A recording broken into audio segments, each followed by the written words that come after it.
It's the most famous secret base in the world. A place so mysterious that its very existence was denied for decades. But while people imagine aliens and hangars, the truth of Area 51 is just as strange, and in many ways far scarier than you can imagine. This is The Other Side. My name is John, and tonight we're going to pull apart the secret history of Area 51 and talk about how a dusty patch in Nevada desert became ground zero for every conspiracy theory on Earth. Also, if you don't mind, drop a comment down below letting me know where you're tuning in from. My stats still say I'm semi-famous in Singapore, and I truly don't understand how. Anyway, let's get right into it. Imagine this. It's the mid-1950s. The Cold War isn't just heating up, it's boiling over. The United States knows the Soviets are racing ahead in their nuclear weapons program, and the Pentagon desperately needs a way to peer behind the Iron Curtain and spy on them without starting World War III. The solution to this problem? Build an airplane that can fly so high, so far, and so silently that no one could touch it. That aircraft was the U-2 spy plane. Now, before the U-2 could ever take to the skies, the government needed a secret test site. Something isolated, hidden, with a natural runway that stretched for miles. That's when officials at the newly formed CIA and the Air Force's Skunk Works team, led by a genius engineer named Kelly Johnson, stumbled upon a place in the Nevada desert. A massive, dry lake bed called Groom Lake. On a map, Groom Lake was practically invisible. A blank stretch of nowhere, miles from the nearest highway and shielded by jagged mountain ranges. It was the perfect place to build what would later be nicknamed Area 51. Almost overnight, Groom Lake was transformed. Barracks, hangars, radio towers, all of which were thrown up in record time. Workers were flown in on unmarked planes and sworn to secrecy, and they were told if they knew better, not to ask questions. At first, the project didn't even have a name. The site itself was only referred to as grid coordinates, and on a government map, it was called Area 51. Now, here's where the story starts to get strange. The U-2 could fly at 70,000 feet, nearly twice as high as commercial airliners at the time. Pilots and civilians weren't used to seeing anything at that altitude, so when the U-2 glinted silver in the sun, slicing across the sky at impossible heights, it didn't look like any plane they'd ever seen. To them, it looked like a UFO. And there were a lot of these UFO sightings. In fact, later declassified CIA reports admitted that more than half of all UFO sightings during the 50s and 60s were actually U-2 test flights out of Area 51. But here's the kicker. Instead of correcting the record, the government leaned into the confusion. They couldn't admit the U-2 existed. That was still classified. So they let the public believe what they wanted, and that silence, that refusal to explain, only made the UFO rumors grow. And the U-2 was just the beginning. By the mid-1960s, Johnson and the Skunk Works team unveiled an aircraft so advanced it might as well have been science fiction. My favorite airplane, the SR-71 Blackbird. This jet could cruise at 85,000 feet and hit speeds over Mach 3. That is 3 times the speed of sound. Imagine standing in the Nevada desert, watching a black needle-shaped craft streak across the sky, leaving behind a shockwave boom and vanishing in just mere seconds. To the average observer, it didn't look man-made. It looked alien. UFO reports exploded around Groom Lake. Strange lights, shiny objects moving faster than anything should be able to.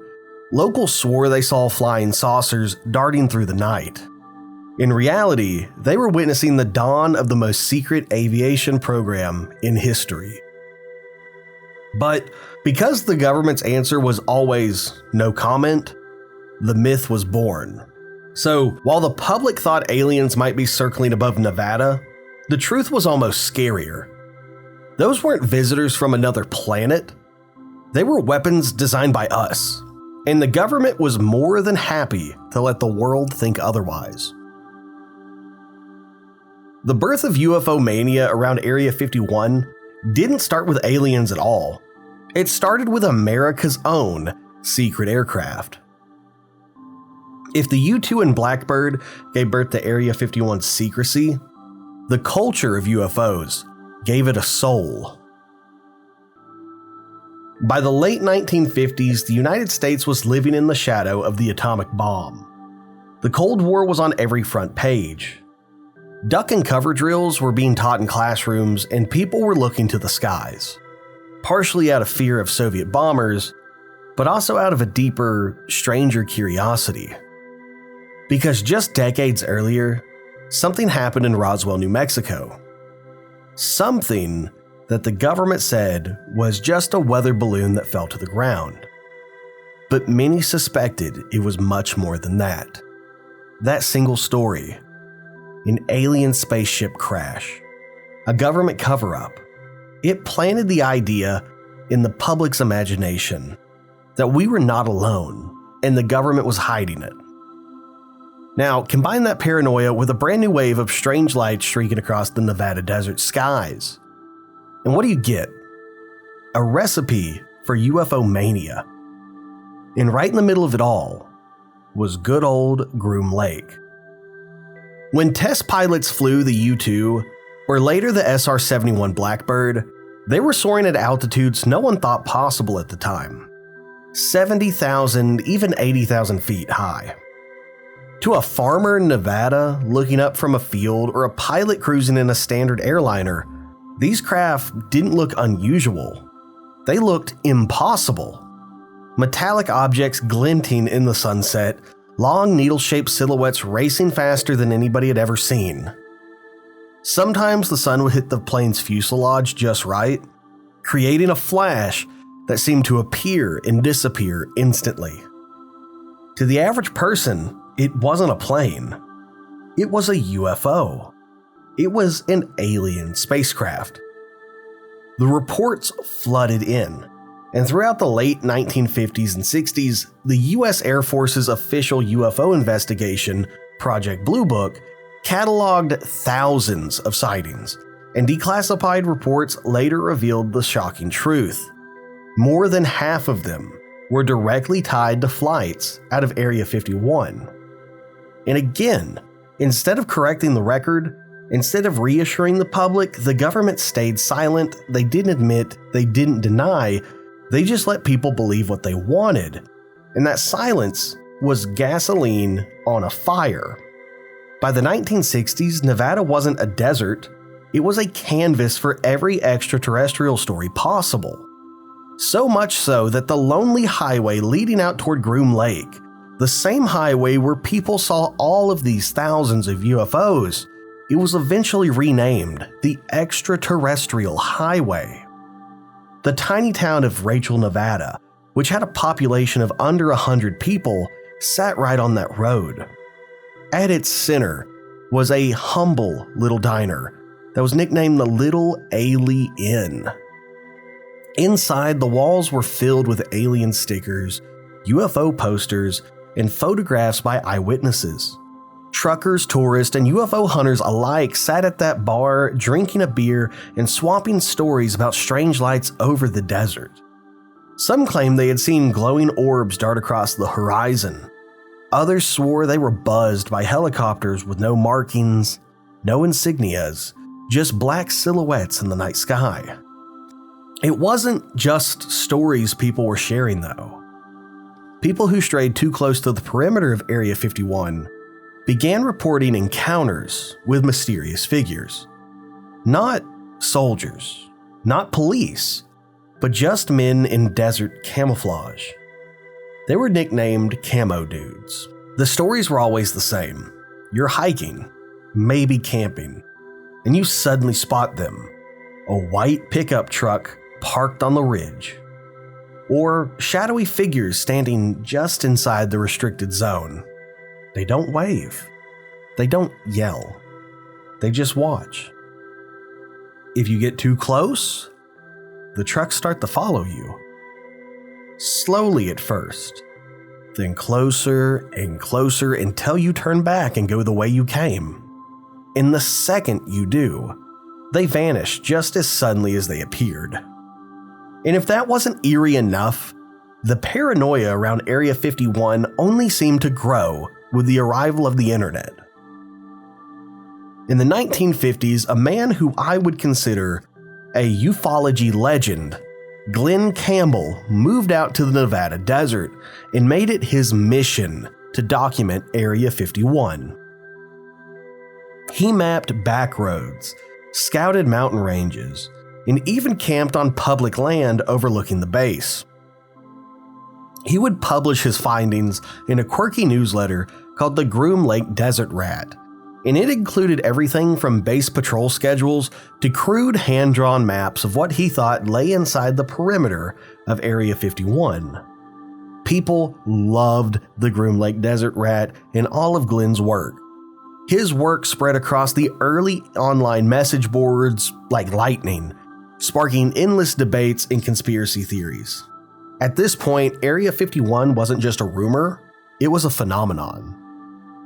And the government's continued denial only fueled it further. For locals, tourists, and the growing online community, the logic was simple. If the government says nothing, it must be hiding something.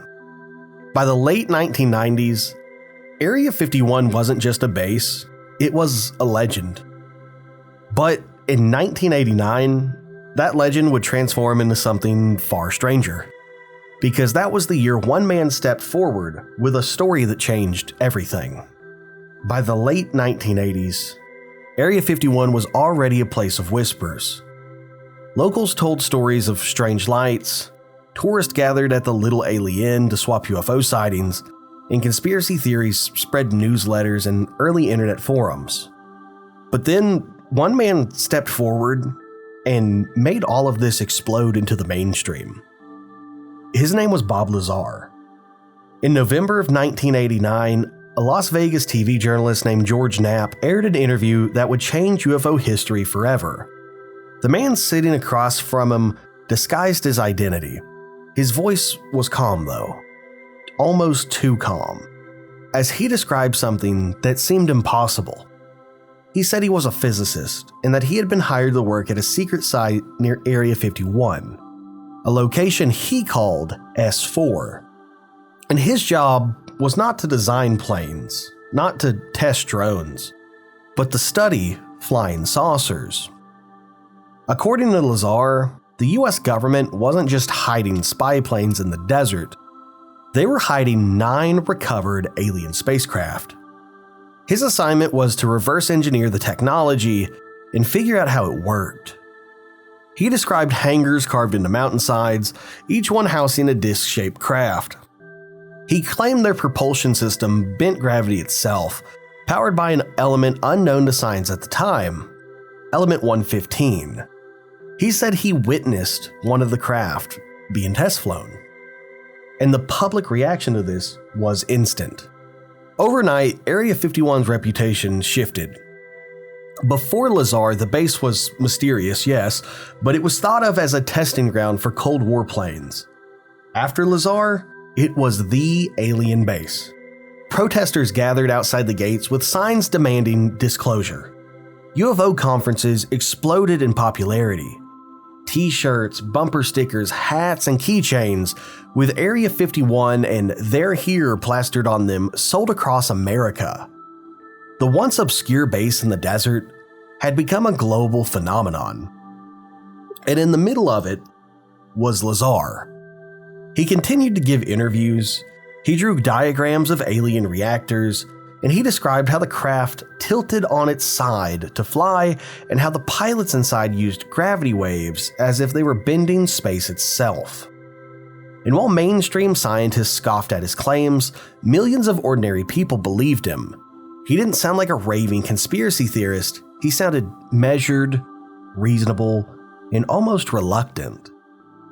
And then there were the strange occurrences. For instance, Lazar mentioned element 115 years before it was ever synthesized by scientists.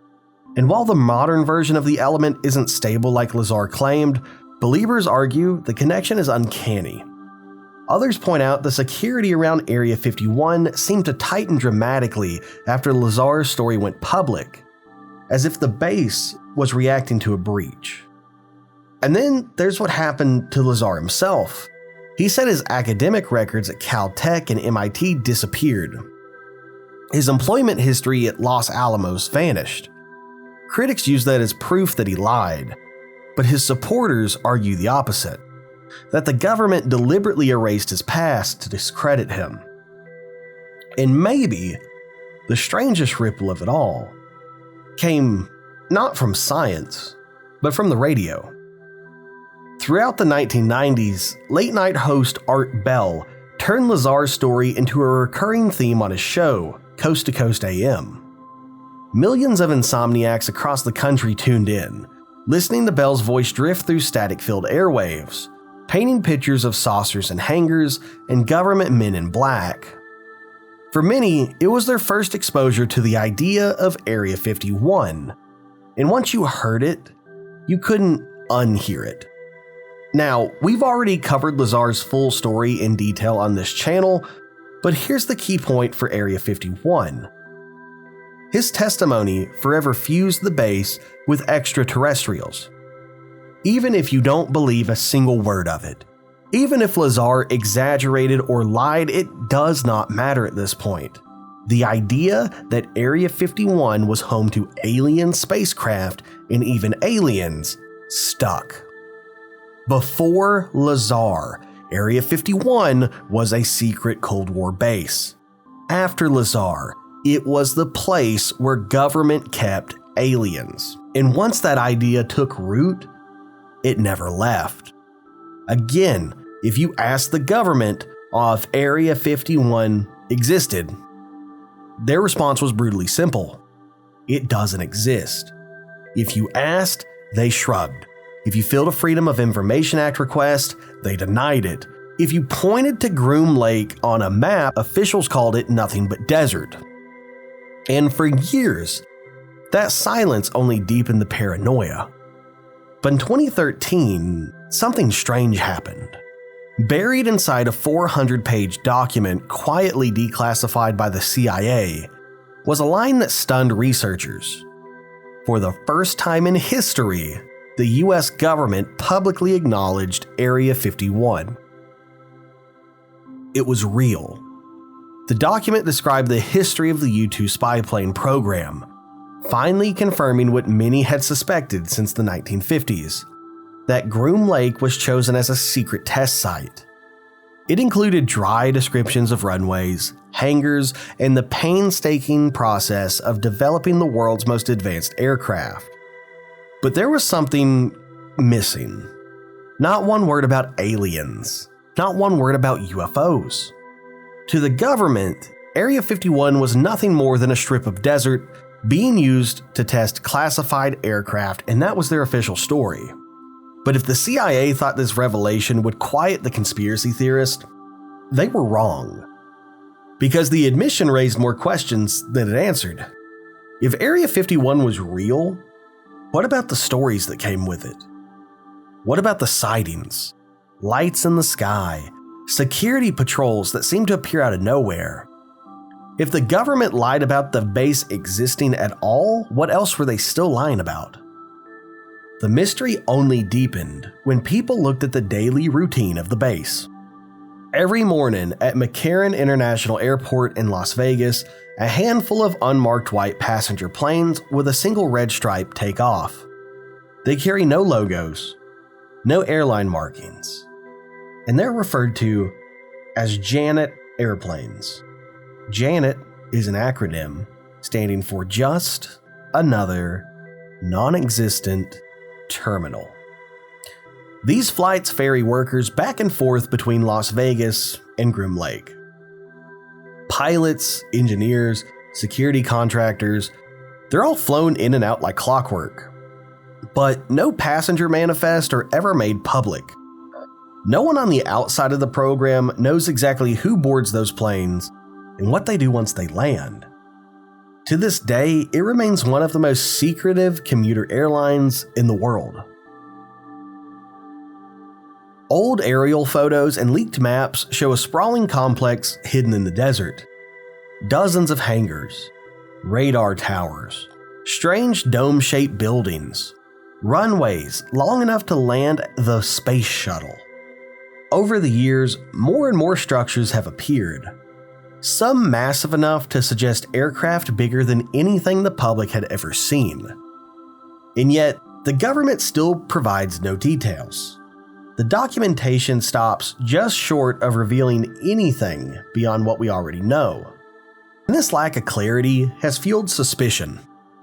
Conspiracy researchers argue that each Freedom of Information Act release and each redacted paragraph isn't closure, it's bait. Proof that the government is dangling just enough information to keep the public curious, while hiding what's really going on behind the black bars of censorship. The 2013 declassification was supposed to end the mystery of Area 51. Instead, it had the opposite effect. It proved one thing beyond any doubt. If they could lie about the base's existence for more than half a century, what else could they be hiding? And in the years that followed, researchers and locals would point to one unsettling fact. Area 51 wasn't just fading into history, it was growing. So if Area 51 begins with spy planes and becomes the epicenter of a UFO legend, the question is, what is happening now? Because Area 51 isn't just a relic from the Cold War. It isn't abandoned, it's alive, and it's ever expanding. Look at the satellite imagery of Groom Lake today and you'll see something startling. The base is bigger than it ever has been.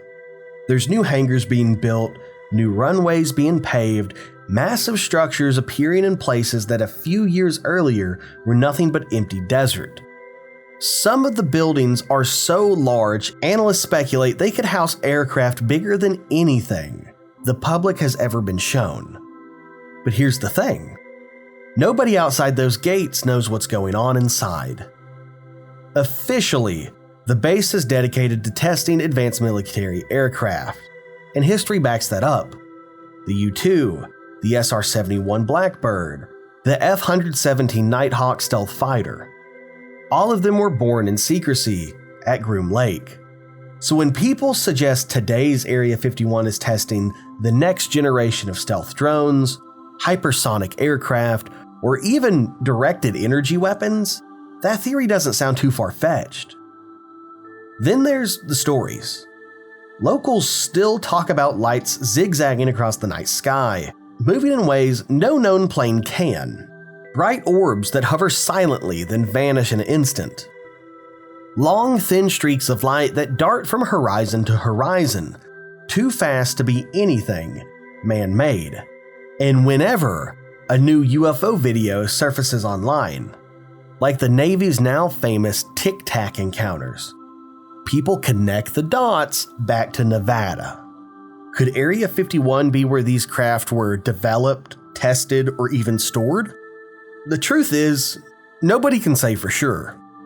And then there's activity on the ground. Camo dudes have not gone away. Hikers still report being shadowed by white trucks that appear from nowhere and disappear just as suddenly. Locals whisper that security patrols are harsher than ever and that the military presence has expanded beyond the marked perimeter. Even the Janet flights, those mysterious white jets with the red stripe, they're busier than ever. Dozens of workers are flown in and out every day. But what they're working on remains sealed under the thickest classification laws the government has. And here's the unsettling part. Area 51 today is more active than it was during the Cold War, and yet we know less about it than we did then. And that's the paradox of Groom Lake, really. For decades, the government denied it existed. Then they admitted just enough to make it real. And now with the entire world watching, it's only grown. So what's inside those hangars? Advanced drones, hypersonic weapons, or something stranger? We don't know, and maybe we're not supposed to. Because if history has taught us anything about Area 51, it's this: the more you dig, the stranger it gets. And as long as those desert skies remain filled with lights no one can explain, Groom Lake's biggest secret is still out there, hiding in plain sight. Maybe it's alien ships, maybe it's weapons decades ahead of their time, or maybe the real secret of Area 51 is how the government turned secrecy into a weapon itself. One that fuels the greatest UFO legend of all time. In 1989, a man walked into a Las Vegas TV station with a story so unbelievable that most people dismissed him as a liar before he could even finish his first sentence. He claimed he was a physicist. He claimed that he worked for the US government. And he claimed that hidden deep in the Nevada desert, at a facility so secret it wasn't even on a map, he had been tasked with reverse engineering alien spacecraft. He described sleek metallic discs, technology that bent the laws of physics, a propulsion system that didn't just burn fuel, it manipulated gravity itself.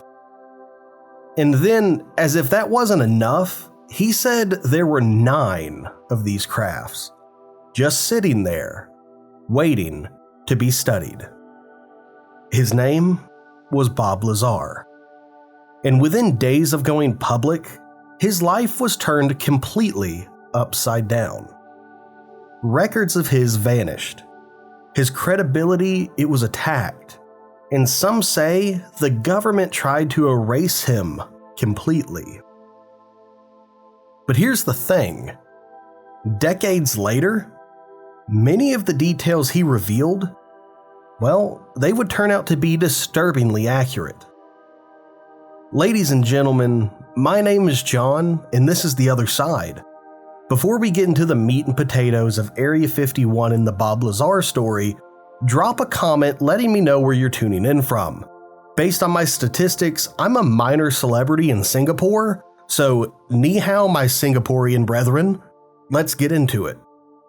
When Bob Lazar first appeared on television in 1989, he looked like a man who knew he was about to blow up his entire life. The lights in the studio were dimmed.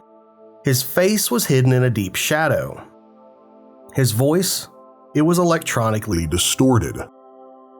The name that appeared on the screen wasn't his.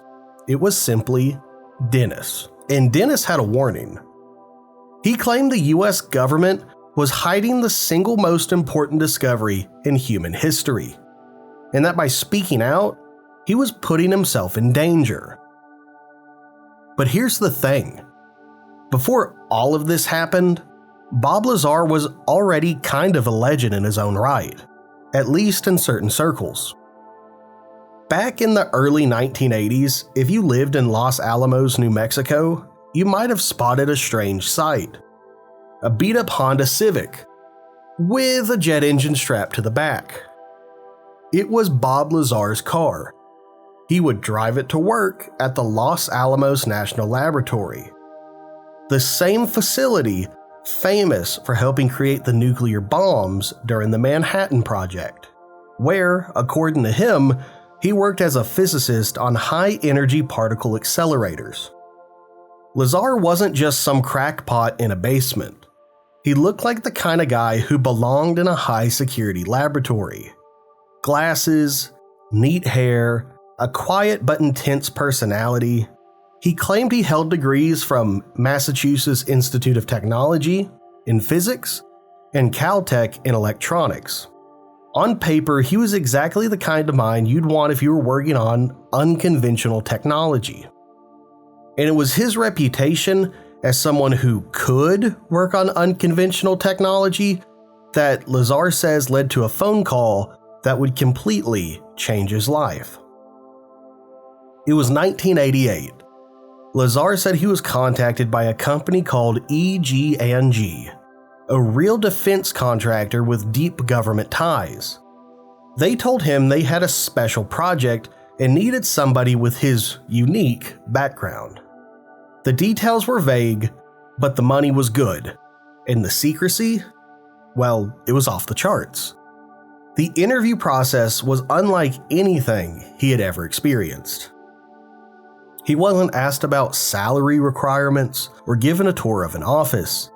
Instead, Lazar said he was shown a stack of briefing papers, reports that looked like they were stamped with top secret. The content was truly bizarre. Technical diagrams of unfamiliar machines, discussions about the physics of anti-gravity propulsion, and even biological profiles of what the documents called extraterrestrial beings. Lazar said he assumed it was a test, a way to measure if he was discreet. He didn't talk about it, he played along.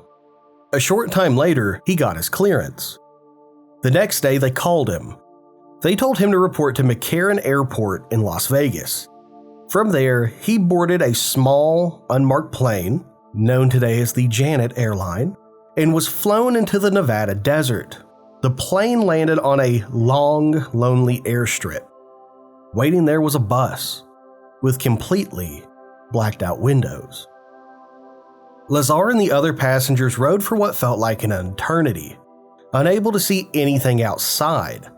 But when the bus finally stopped, the doors opened to reveal a barren mountain range. It was built directly into the side of one of the mountains, and there was a facility that looked like it had been carved from the rock itself. This, Lazar was told, was S4. What he saw inside, he would later describe as the most advanced technology on Earth, but not from Earth. When the bus stopped, Bob stepped out into the hot Nevada desert air and instantly felt like he had been dropped in another world. The mountains in front of him, they weren't just bare rock. They had doors. Massive, almost invisible hangars cut so perfectly into the stone that you could walk right past them without noticing. Armed guards stood at attention.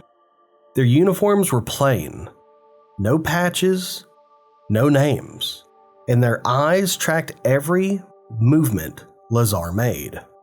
He was quickly led inside. The interior of S4 was cold. The air smelled faintly of disinfectant and machine oil. Every hallway was a smooth, sterile white, lit by harsh fluorescent lights that hummed quietly overhead. Security checkpoints appeared every few feet, each one manned by a guard with a weapon, with a silent, almost robotic demeanor. The deeper they went, the stranger it all became. Lazar passed laboratories filled with equipment he couldn't immediately identify. The walls were lined with security cameras that seemed to follow him. The scientist he passed barely looked up, and when they did, there was no smile. Only a quick, assessing glance before their eyes dropped back to whatever was in front of them. And then he saw it. Through an open doorway, at the end of a long corridor, Lazar caught a glimpse of something that didn't belong in a human laboratory. Sitting on the floor of the hangar bay was a craft, smooth, metallic, and shaped like a perfect disc. It wasn't a mock-up, it wasn't a drawing. It was there, solid. It was real. Lazar said he was later told there were 9 of these craft stored at S4, each one slightly different in size and design, as if they had been recovered from different sources or different species. Some were heavily damaged, others looked untouched. He would eventually be assigned to work on one specific craft. one the scientists nicknamed the sport model because of how sleek and compact the design was. His job wasn't to build it, but to figure out how it worked, so the government could replicate the technology. According to Lazar, the heart of the craft was a propulsion system powered by a mysterious element, an element that, at the time, did not exist on the periodic table. It was called Element 115. When used properly, it didn't push the craft forward the way a rocket engine does. It bent space-time itself, allowing the craft to fall toward its destination. To Lazar, it was mind-blowing. To the government, it was a potential game changer. And to anybody outside those mountain doors, it was a secret worth killing to protect. Bob Lazar says when he first stood next to the craft he was assigned to study, the so-called sports model, he expected it to be bigger. In person, it was only about 16 feet across and maybe 10 feet tall. The surface was a dull metallic gray, seamless, like it had been poured into existence instead of built. There were no rivets, no weld marks, no visible access panels. Even the landing gear was strange. 3 smooth pods that looked more grown than manufactured. Lazar was allowed inside the craft. The interior, he says, was even stranger than the outside. There were no sharp angles anywhere. Every surface was curved. The walls flowed into the ceilings into the floor. The space was tight, like it wasn't built for humans. And there were no visible controls, no switches, buttons, or screens. Just smooth, bare surfaces with a central column that extended from floor to ceiling. That central column, Lazar was told, was the key. It housed the reactor. The reactor was powered by a piece of element 115, a material Lazar says was stable and naturally produced a gravitational field. When the reactor was activated, it amplified and focused that gravity, creating a quote-unquote gravity wave. The craft didn't push its way through space the way an airplane does. It fell toward its destination because of the gravity wave that bent the space in front of it. Think of it like a bowling ball on a trampoline. Everything on that trampoline rolls toward it. Now imagine being able to move the bowling ball to wherever you want to go. That is exactly what the system did. When Lazar was briefed on the other craft, he was told something that rattled him. These weren't prototypes that the US had built. They were recovered. Some had been found in archaeological digs, which implied they weren't just from another planet, but that they might be ancient. But getting to work on this technology wasn't as simple as walking in and flipping a switch. The security at S4 was almost suffocating. Every morning, Lazar would be picked up at a secure location, flown to Groom Lake, the airstrip connected to Area 51, and then bused to S4 in those same blacked out buses. The scientists were not allowed to talk about their work outside of their own specific assignment. If your job was the reactor, you didn't ask about the propulsion coils. If your job was propulsion, you didn't ask about navigation. Everyone was compartmentalized.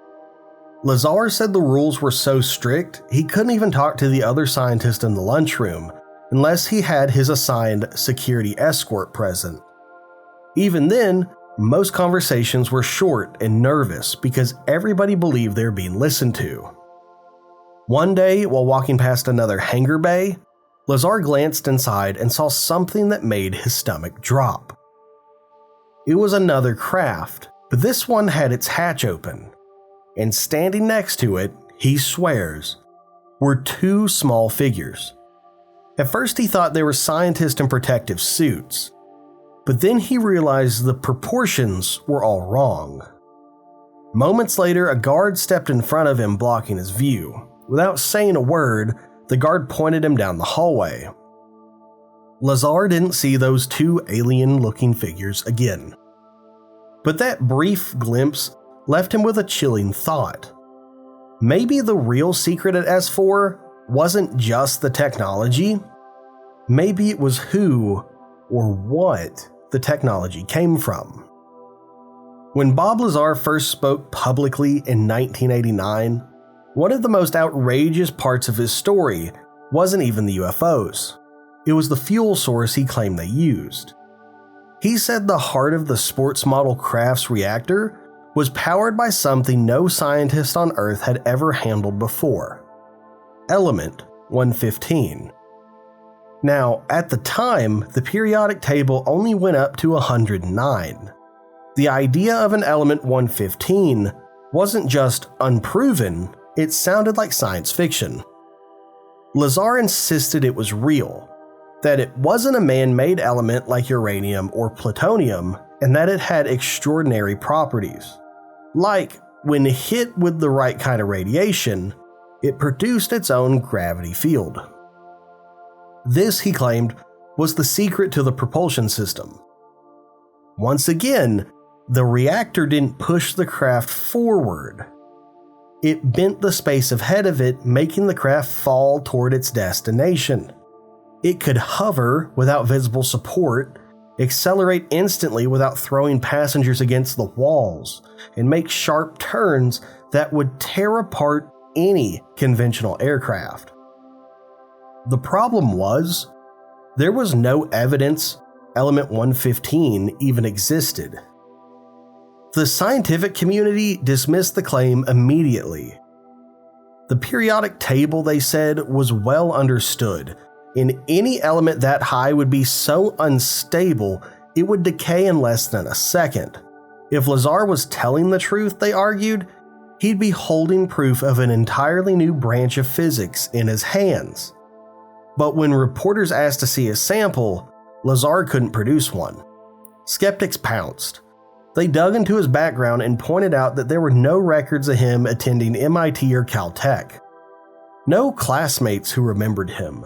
No employment records from Los Alamos that placed him in the kind of position he described. And to them, it was simple. Bob Lazar was making it all up. But Lazar's supporters argued the opposite. That the reason there was no records was because somebody had deliberately erased them. In fact, George Knapp, the reporter who broke the Lazar story, found Lazar's name listed in an old Los Alamos phone directory. Proof, Knapp said, that Lazar had at least worked there in some capacity. And then, in 2003, something strange happened. A team of Russian and American scientists managed to create element 115. At least, a version of it. They called it Moscovium. It was exactly as the skeptics predicted. Incredibly unstable, lasting only fractions of a second before decaying. Skeptics said this proved Lazar wrong. His stable element 115 couldn't exist on Earth. But believers pointed out that Lazar never claimed it could be made in a lab. He said it was a naturally occurring stable isotope that just simply didn't exist on Earth. In other words, what the scientists created in 2003 was a poor imitation, a fragile copy of something far more powerful. The discovery didn't prove Lazar right, but it didn't make him look that crazy either. And for some people, that was enough to keep the door open. If an element once thought impossible to exist had turned out to be real, even for a fraction of a second, maybe the rest of the story wasn't as far-fetched as it sounded. After Bob Lazar went public in 1989, he said his life stopped belonging to him. Almost overnight, he went from being a quiet, curious scientist to a man at the center of one of the most controversial stories in American history. And that spotlight wasn't necessarily friendly. According to Lazar, within days of his first interview airing, strange things started to happen. People began following him in unmarked cars. His phone would click and pop in the middle of calls, like somebody was listening in.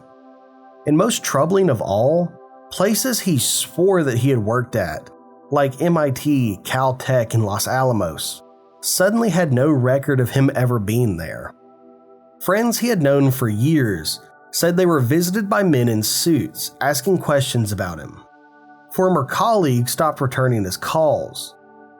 To Lazar, it was obvious. The government was erasing him.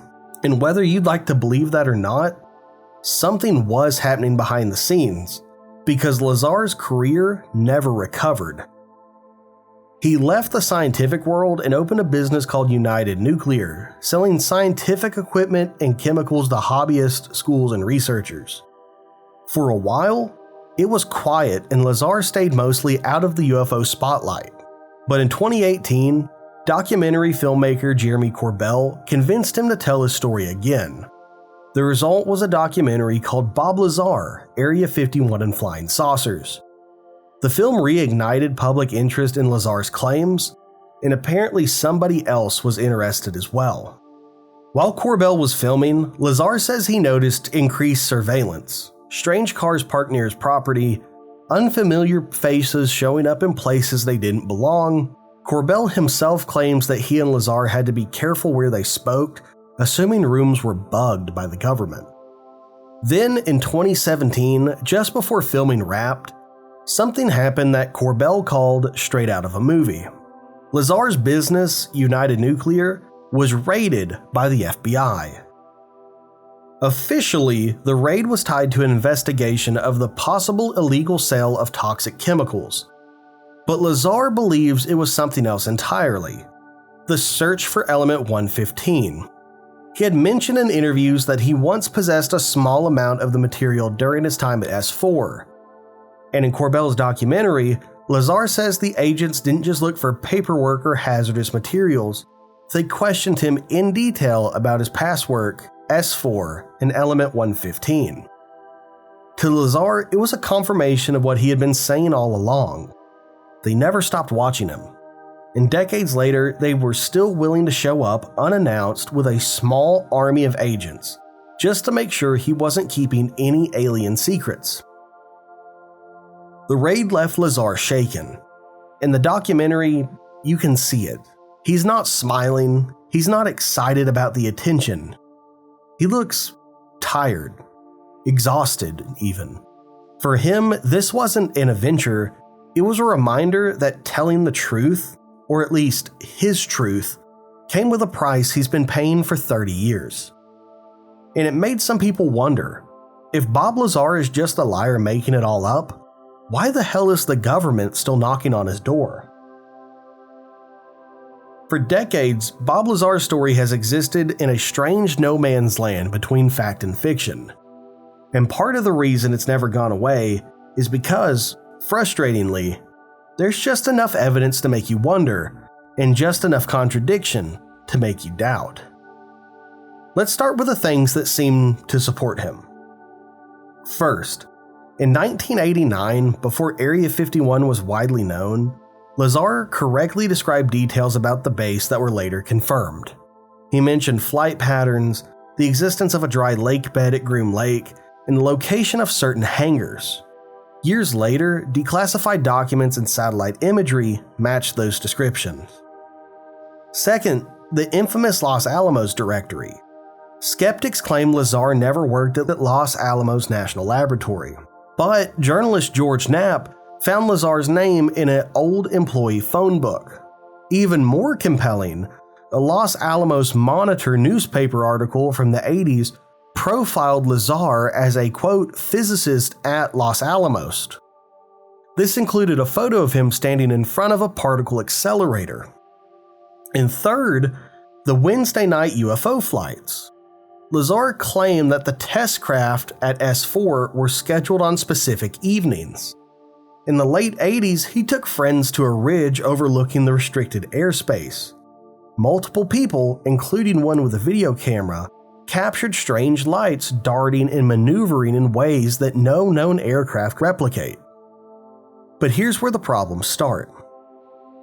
First, there's no education records. There is no official proof that Lazar attended MIT or Caltech. No transcripts, no yearbook entries, no classmates who remember him. Lazar says those records were erased, and some skeptics say they never existed. Secondly, the physics of it. While element 115 is now real, at least in its unstable, lab-made form, scientists say the kind of stable isotope Lazar describes would require an entirely different kind of nuclear landscape than the Earth has ever seen. To them, it's like saying you have a perpetual motion machine. Fascinating, but impossible. Third, Lazar does have some shifting details. Over the years, some parts of his story have changed, either in the specifics of what he saw or the way he describes the technology. Skeptics point to these changes as proof that he's embellishing or adapting his story to fit new information. And then there's the biggest question of all. If Lazar did smuggle out a piece of element 115, why hasn't he shown it to the public? He says it's too dangerous and that it would put him in more trouble than he's already in. But for many people, that's the single piece of evidence that could prove him right instantly, and without it, they remain unconvinced. So where does that leave us? With a man who somehow has managed to stay in the public conversation for over 30 years. A man who's been called a hoaxer, a whistleblower, a genius, and a fraud. And sometimes all of those in the same sentence. And we're left with a story that refuses to die, no matter how many times people try to bury it. By the mid-1990s, the Bob Lazar story had taken on a life of its own. It wasn't just a strange news segment anymore. It became part of the modern UFO mythos. Before Lazar, Area 51 was barely a blip in the public imagination. Yes, there were rumors about a secret base in Nevada, but it didn't have the aura it does today. Lazar's account, the 9 alien spacecrafts, the reverse engineering, the secret hangars carved in the mountainsides. That gave Area 51 its identity. His story turned it from an obscure military facility to the most famous top-secret base in the world, and pop culture bounced on it. In 1996, the movie Independence Day featured a hidden alien spacecraft stored at Area 51, overseen by scientists who sounded suspiciously like Lazar. TV shows like The X-Files built entire plot lines around shady government programs reverse engineering alien tech.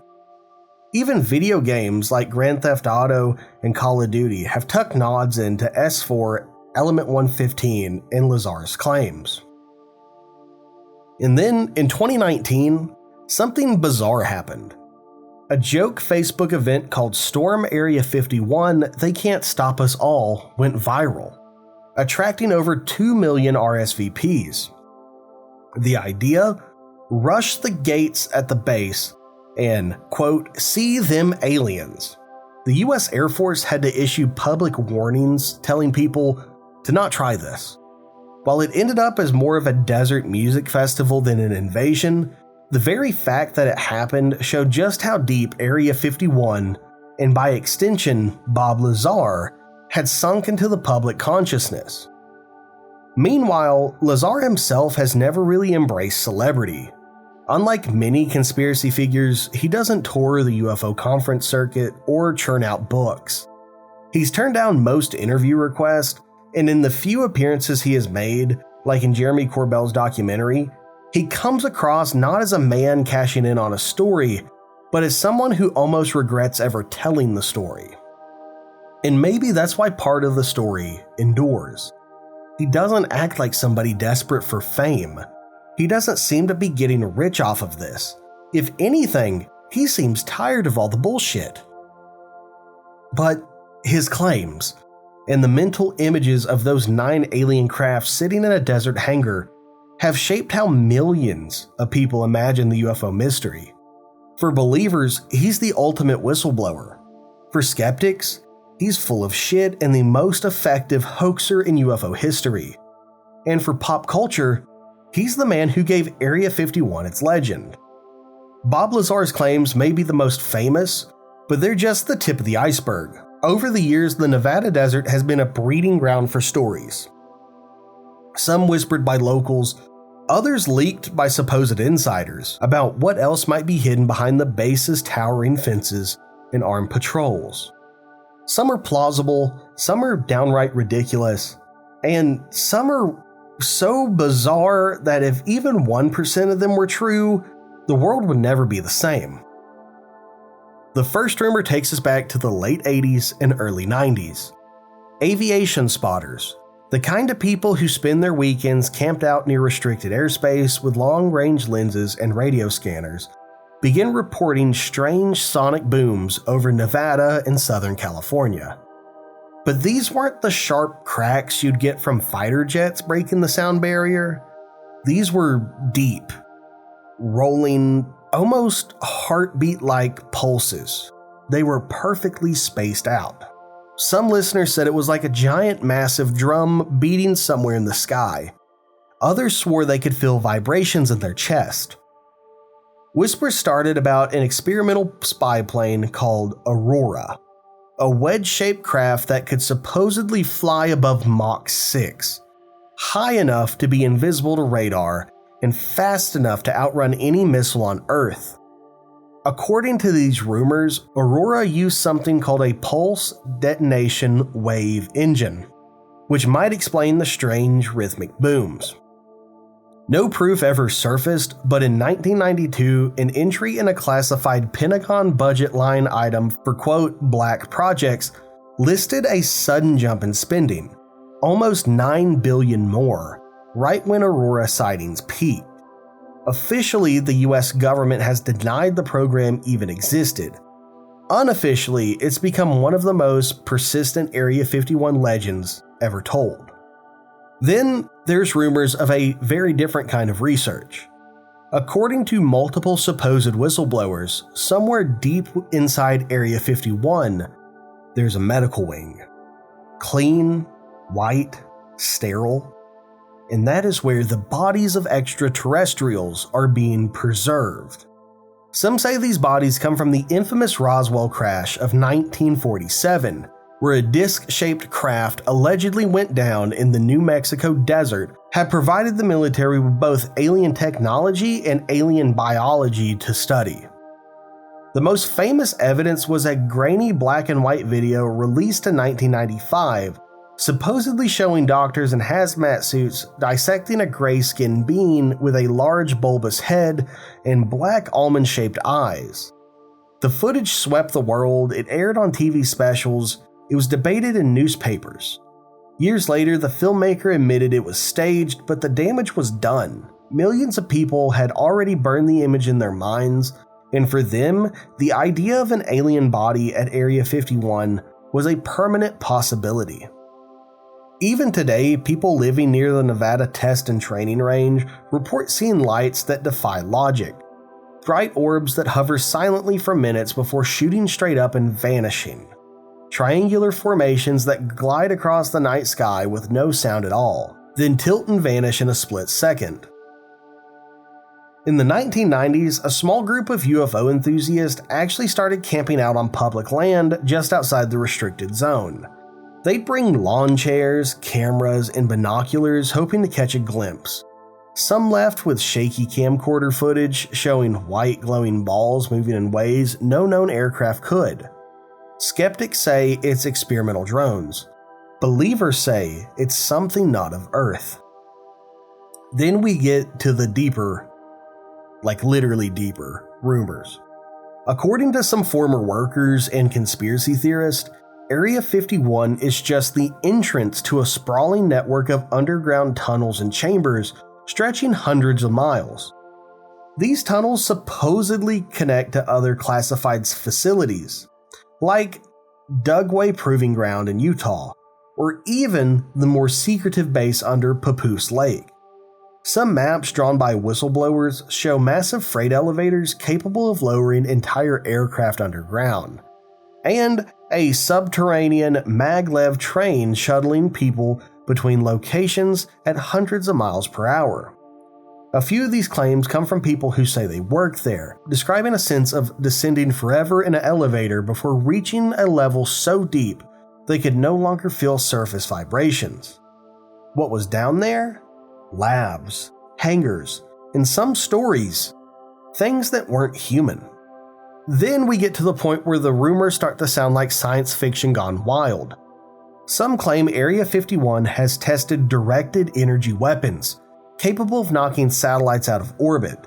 Others talk about gravity manipulation experiments, where engineers attempt to bend or warp space-time itself, not unlike what Bob Lazar claimed with Element 115. The strangest of these are the time travel and teleportation projects. These stories allege that physicists at the base have experimented with folding space so that an object could disappear from one location and instantly reappear in another. One version claims they were inspired by technology recovered from alien craft. Another say it was purely made by humans, the product of decades of hidden research dating back to the Cold War. But maybe the most unnerving theory of all is that Area 51 is nothing but a diversion. Some conspiracy researchers believe that the government wants you to focus on Groom Lake. They say all the alien tech, advanced aircraft, and deep research facility have been long gone and moved to other sites, possibly underground bases in Colorado, Utah, or even Antarctica. In this version of the story, Area 51 is the lightning rod, a place to attract UFO chasers, journalists, and conspiracy buffs, so they don't look in the real direction. Whatever the truth is, one thing is for certain. Area 51 isn't just a base. It's a symbol, a physical embodiment of the phrase, "We know something you don't." And every time someone tries to dismiss the rumors, two more seem to pop up in its place. Bob Lazar's story has been debated, dissected, and doubted for over 30 years. Skeptics point to the inconsistencies in his background. Supporters point to the uncanny accuracy of certain details he gave long before they were ever public. But whether you believe Lazar was a whistleblower risking his life to tell the truth, or a gifted storyteller spinning the ultimate sci-fi yarn, his account was the spark that ignited something bigger. Because Area 51 isn't just a patch of desert anymore. It is the modern symbol of secrecy. It's the place our minds go when we wonder what the government is hiding from us. And maybe the most unsettling part is, we know for a fact they are hiding something. The question is what?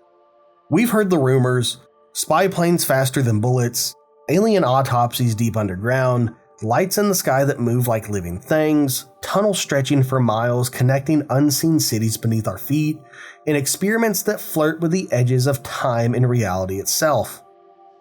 We laugh them off until the details line up, until one classified document leaks, until one retired worker says something they shouldn't have.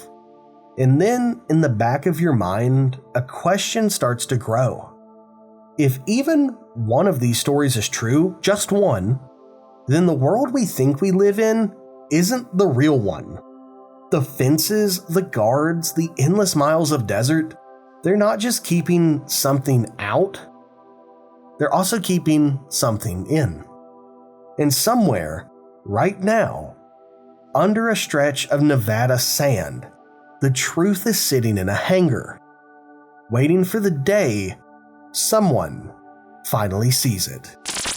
Imagine this. It's the summer of 1947, and a rancher in Roswell, New Mexico is walking his land after a night of powerful thunderstorms. He stumbles across a field, but it doesn't look right to him.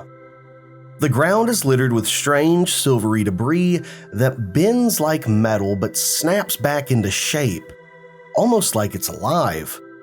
He's confused, even a little scared, but soon after, the army arrives and tells him to leave. They take the debris, load it into a truck, and the rancher's land is cleared overnight. The very next day, a local paper runs the headline, "RAAF captures flying saucer on ranch in Roswell region." For a brief moment, the world is completely stunned. Did the United States military just admit to capturing a UFO? But within 24 hours, something weird happens. The story completely changes. Now, it's just a weather balloon that lands. The papers print retractions. The public moves on and forgets about it. And what could have been the biggest story in human history is quietly buried. But here's the thing. Roswell was only the beginning. Over the next several decades, more strange crashes and encounters would happen, not just in the United States, but around the world. And in nearly every case, the pattern repeats itself. Something crashes, the military rushes in, witnesses are silenced, and the official story is replaced with something far more ordinary. Tonight, on the other side, we're going to walk through the most famous UFO crashes you've probably never heard of. The ones the government don't want you to know about. From the acorn-shaped crash that landed in Pennsylvania, to the glowing object that splashed into Canadian waters, to Britain's very own Roswell deep in the Rendlesham Forest. And finally, we'll bring it full circle to today, when a former U.S. intelligence officer claimed the U.S. government has been secretly recovering UFO crash debris for decades. These aren't just isolated stories. Together they form the backbone of UFO lore, and maybe, just maybe, proof that we're not alone. Roswell, New Mexico, July 1947. A rancher named Mark Brazel is riding out across his property after a thunderstorm. His land stretches for miles, so when he notices an odd glittering in the distance, he goes to investigate. What he finds doesn't look like anything natural. The desert floor was littered with wreckage. Thin metallic sheets simmer in the sun. Some are jagged and sharp, others are almost like tinfoil. But tougher. He can't tear it, he can't burn it, and he can't cut it. He bends one piece and watches it snap back into place, as if it remembered its original form. Confused, Matt gathers some of the material and rides in the town. He shows it to the local sheriff, George Wilcox. Wilcox is baffled too, so he contacts the nearby Roswell Army Airfield. Within hours, military trucks and jeeps flood into Basil's ranch. Soldiers comb through the site, loading debris into crates and shipping it off to the base. Neighbors report armed guards at roadblocks. Ranch hands claim they were told to keep quiet. Some later say they were threatened into silence. And then something shocking happens. On July 8, 1947, Roswell Army Airfield issues a press release. RAAF captures flying disc on ranch in Roswell region. That headline hits the Roswell Daily Record. Other newspapers across the country pick it up as well. Suddenly, the world is buzzing. Has the U.S. Army really admitted to recovering flying saucers? But then, almost as quickly as the story exploded, it imploded. Less than 24 hours later, the Army calls a press conference. They bring in Major Jesse Marcel, one of the men who helped recover the debris. They pose him in front of cameras, holding what looks like the shredded remains of a weather balloon. Sticks, foil, rubber. The message is clear. Sorry everybody, just a case of mistaken identity, nothing more than a weather balloon. The press runs with it, and the UFO story disappears. But here's where it gets strange. Years later, Jesse Marcel himself, now retired, would claim that the debris in those photos was not what he collected on the scene in Roswell. He insisted the real wreckage was swapped out, and others that were there back him up. Some even claim the Army had recovered bodies from a second crash site nearby. Small, humanoid, but not human creatures. Something not from this earth. The government stuck to its balloon story for decades, until the 1990s when they declassified information about Project Mogul. a Cold War program that used massive high-altitude balloons to monitor Soviet activity. They said that was the real explanation for Roswell. Case closed. But here's the problem. Project Mogul balloons weren't classified in 1947. They weren't exotic, they weren't memory metal, and they definitely didn't explain the reports of small bodies. By the late 1970s, a wave of UFO researchers, authors, and even some former military insiders brought Roswell back into the spotlight. It wasn't just a local story anymore, it was the UFO story. It was the foundation of the modern UFO crash retrieval mythos that slowly spread across the country and then the world. Whether you believe the balloon explanation or you think something far stranger came down in that desert, one thing is completely undeniable. Roswell set the pattern for these type of cases. Mysterious wreckage, check. A fast military response, check. Witnesses are silenced, check. A sensational headline comes out, check. Followed by a quick, boring cover story, check. And that pattern would repeat itself again and again and again throughout history. Just like in December 1965, when a fiery object streaked across the skies of Pennsylvania and came to rest in a quiet little town, where dozens of witnesses swore it looked like a giant, metallic acorn. December 9th, 1965, Kecksburg, Pennsylvania. It was just after 4:40 p.m. in the quiet town of Kecksburg. The sun had already dipped low. The winter sky is dim. Suddenly, thousands of people across 6 different states report seeing a massive fireball streak across the sky. Some say it looks like a meteor, glowing orange and trailing sparks. But then, something strange happens. Instead of burning up and disappearing, the object seems to slow down. Witnesses claim it changes directions, almost as if it's under its own control. Then, it vanishes behind the tree line outside of Kecksburg, followed by a dull thud that shakes the city. Locals rush out to see what it was, and one man named Bill Weaver later described seeing a metallic object in the woods, shaped like a giant acorn, about the size of a small car. It has strange raised markings around its base, almost like hieroglyphics, and others say they smell something awful. Burning, like burning sulfur or burning metal. Word spreads fast. Soon cars are lined up along the rural road. Dozens of residents push into the woods, and some say they got close enough to touch the craft before soldiers arrive. That's when things take a turn. Within hours, military trucks and personnel flood the scene. Roads are blocked off, locals are ordered back.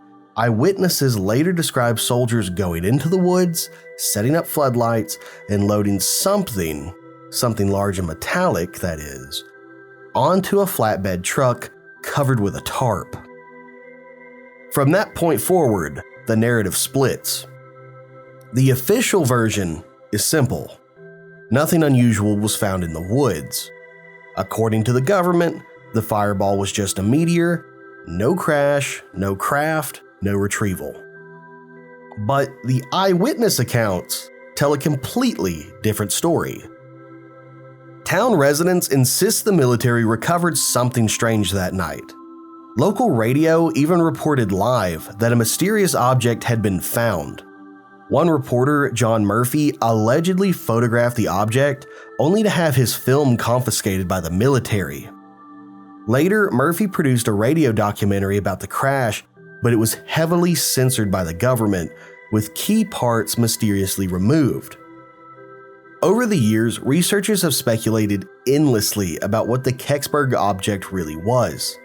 Some believe it was a Soviet satellite, specifically Cosmos 96, which was carrying experimental technology. But NASA has gone on record saying Cosmos 96 re-entered Earth's atmosphere earlier that day, but nowhere near Pennsylvania. Others link it to strange theories, like the infamous Nazi Bell, a rumored German anti-gravity craft that vanished at the end of World War II. Could Kecksburg have been the final resting place for that technology? Whatever it was, the military's behavior in Kecksburg fits the same template as Roswell. Something unusual falls from the sky, locals see it, the military swoops in, seals the area, removes the evidence, and tells the public that it was nothing.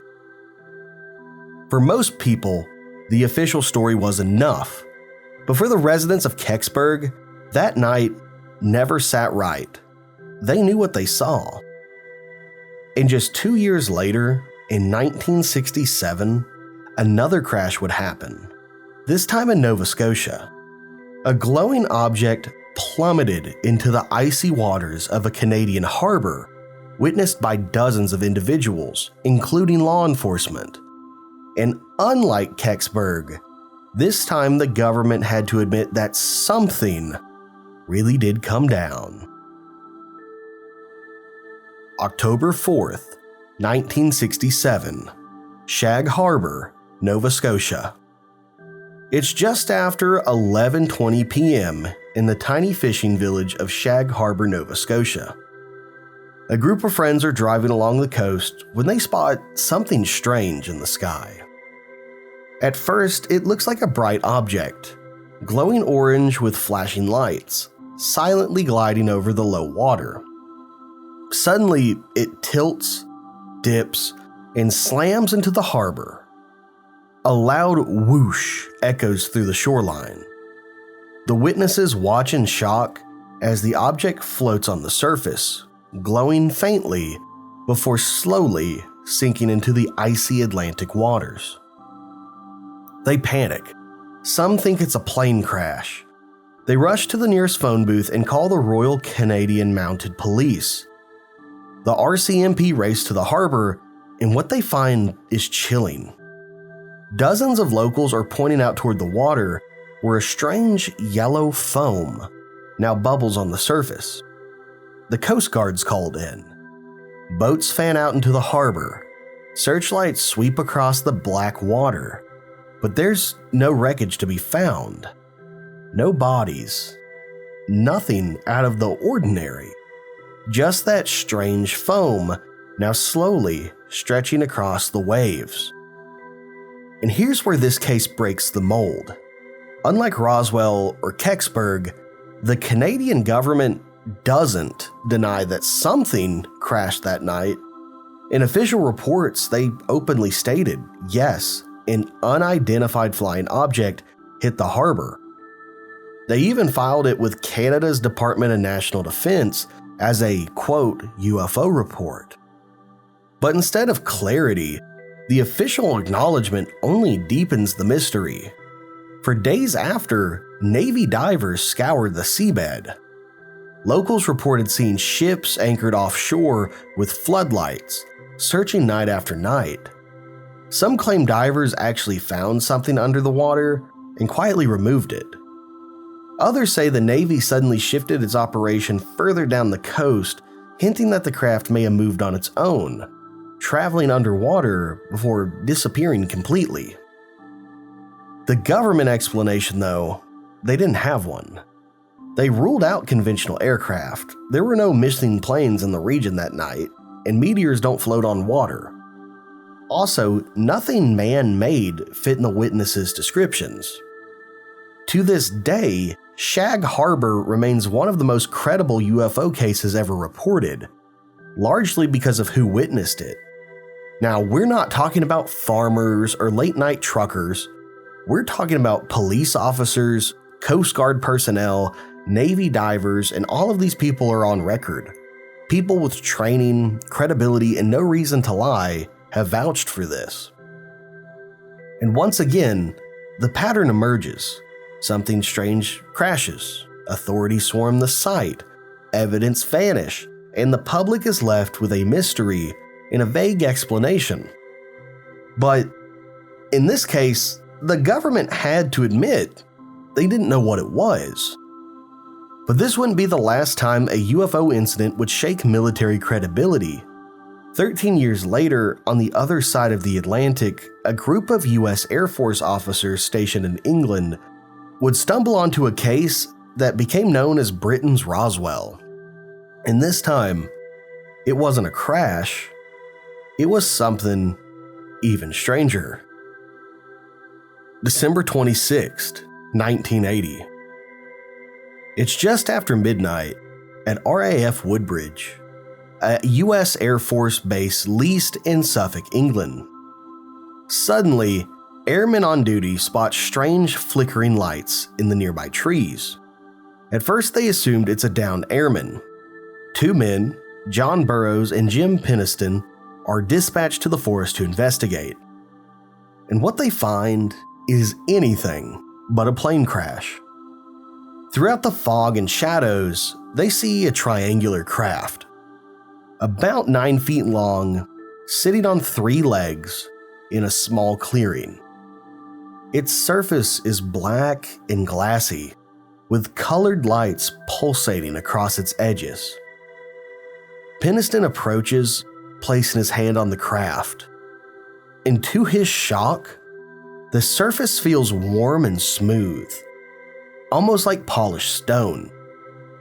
Along one side, he notices strange symbols, etched into the craft like hieroglyphics. The moment he touches them, he experiences a rush of energy, almost as if something is downloading into his mind. Later, he claims when he got back to base, he wrote down pages upon pages of binary code, strings of ones and zeros, that he said came from that contact. Then, without warning, the craft lifts silently into the air, weaving through the trees before blasting off at impossible speed. But the story doesn't end there. The next night, December 27th, the lights return. More men are sent out into the forest, including the deputy base commander, Lieutenant Colonel Charles Halt. This time, the group carries radios, cameras, and even a Geiger counter. Halt records everything as they follow the lights through the trees, strange glowing orbs that seem to dance and split apart. At one point, Halt describes seeing a red orb explode into 5 white lights, which scatter across the sky. Back in the clearing, the team finds physical evidence. 3 small landing marks in a perfect triangle, scorched branches, and radiation levels that spike well above normal background radiation. The US Air Force documents everything. Halt even files a report titled Unexplained Lights, which later becomes public. Yet, officially, the incident is dismissed as misidentified stars, a nearby lighthouse, or simply hysteria. But the men who were there never forgot. Burroughs later suffered mysterious health problems he believed came from exposure during the encounter.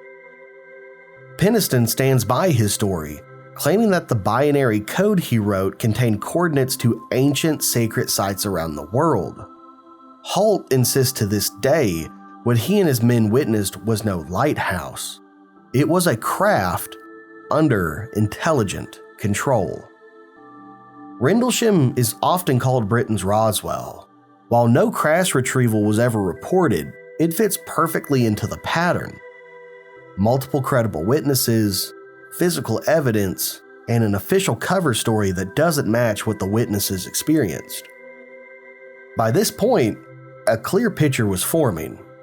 From the deserts of New Mexico to the forest of England, strange craft were appearing, leaving wreckage, marks, and even physical traces, and every time, the military had a way of downplaying it, covering it up, or just simply rewriting the story. And this wasn't just an American or British problem. Throughout the decades, other crashes were reported around the world. Some you've probably never even heard of. Like in 1948, when another supposed saucer went down in Aztec, New Mexico. Or in 1974, when a UFO allegedly collided with a small plane over northern Mexico, sparking one of the strangest crash retrieval stories ever told. Or even in 1996, when frightened residents in Brazil claimed to see living creatures stumbling through their town before being snatched up by military trucks. Then, when you start putting these stories side by side, a pattern becomes impossible to ignore. Now here's the thing about UFO crashes. Roswell wasn't the first, and it definitely wasn't the last. In 1948, just a year after Roswell, something crashed near Aztec, New Mexico. According to several witnesses, the object was massive, over 100 feet across, and when locals came upon it, they saw full bodies, not just fragments or debris, but actual beings that didn't look human. Some accounts even claim the craft was largely intact with strange, seamless metal walls that had no rivets, no bolts, and nothing like anything on Earth at the time. Officially, of course, the story was dismissed as a hoax. But over the decades, the Aztec case keeps resurfacing, with enough insiders hinting at a cover-up to make people wonder if Roswell was just the tip of a much larger iceberg. Then, in 1974, there was Cuauhtémoc, Mexico. According to the classified cables and whistleblower accounts, a UFO collided with a small plane over the desert. The Mexican military rushed in and secured the wreckage, but that's when things get strange. Allegedly, US forces moved in afterwards, taking control of both the crash site and whatever technology or bodies might have been inside. Reports claim the Mexican recovery teams died mysteriously, possibly from exposure to something inside the craft. The US, of course, never confirmed this, but this has become infamous as the UFO crash the US allegedly stole from Mexico. And then there's the Varginha incident that happened in Brazil, and I'm not sure if I pronounced that correctly. This happened in 1996. This one isn't about a saucer-shaped craft, but about what people claim happened afterward. Multiple residents swore they saw strange beings, described as small, brown-skinned, with large red eyes, wandering the city. Firefighters, police, and even hospital workers allegedly got involved in the capture of these creatures. One Brazilian soldier later died after direct contact. Officially, the government said it was all mass hysteria and a misidentified person with disabilities. But the witnesses never backed down. To this day, many in Brazil call it their Roswell. So what do these stories tell us? That Roswell was not a one-off. Over and over again across decades and continents, the same elements appear: crash, cover-up, recovered technology, and in some cases, bodies. And that's where the story turns modern. Because if these crashes really happened, if the government was really scooping up the wreckage, then the big question becomes, where is all the materials now? And in the last few years, whistleblowers and insiders have started to give us answers. This takes us directly into the modern era of crash retrieval claims, the alleged black projects, secret programs, and most recently, the testimony of David Grush, who swore under oath that the US has not only retrieved UFO craft, but is actively reverse engineering them. Just to recap, at this point, we've got a clear pattern. Roswell in 47, Kecksburg in 65, Shag Harbor in 67, Rendlesham in the 80s, and then the lesser-known cases we just covered. Different decades, different countries, but the same strange threads keep repeating. Something crashes, the government shows up suspiciously fast, Locals report wreckage, strange beings, or bizarre technology, and then suddenly, the story is silenced. It gets buried, explained away, or mocked until people stop asking questions. And here's where things get interesting, because you might think, okay, that was decades ago, that was the Cold War, surely by now, governments don't keep doing this, right? But according to some of the most high-profile whistleblowers in the last few years, they never stopped. In fact, if you believe them, the real crash retrieval program is still going on right now. Which brings us to modern claims, and at the center of it is David Grush. Grush isn't just some random internet poster. He is a decorated Air Force veteran who went on to work at the National Geospatial Intelligence Agency, and later with the Pentagon's own UFO task force. In 2023, he stepped forward as a whistleblower, and his claim was simple and honestly terrifying. The United States government, he said, has been running a decades-long crash retrieval and reverse engineering program. One more time for the people in the back, a decades-long crash retrieval and reverse engineering program. According to him, it's not just a single hangar with a single piece of wreckage. It's multiple crashes across decades stored and studied in deeply compartmentalized black projects. He even suggested something that sounds like pure science fiction. That some of the craft recovered are not human. And here's the part that sent shockwaves through Congress. Grush says he didn't just hear rumors. He interviewed dozens of officials with direct knowledge of these programs, people who claimed they had seen the wreckage with their own eyes. Now, Grush is not the first person to hint at this. Back in 1997, a document known as the Wilson Memo surfaced. It supposedly recorded a secret conversation between Admiral Thomas Wilson, a former head of U.S. intelligence, and a defense contractor. In it, Wilson is allegedly told point blank, yes, there's a crash retrieval program. Yes, they have craft. And no, you, even as head of intelligence, don't have the clearance to see it. For years, the Wilson Memo was dismissed as being too wild to be real. But after Grush, people started taking a second look. And Grush isn't alone. Other insiders have begun dropping hints. Luis Elizondo, the former head of the Pentagon's UFO program, has suggested there's far more that hasn't been made public. Christopher Mellon, a former Deputy Assistant Secretary of Defense for Intelligence, has repeatedly called on Congress to push harder, claiming evidence is being hidden. Even astronauts, generals, and contractors have hinted carefully that something is being covered up.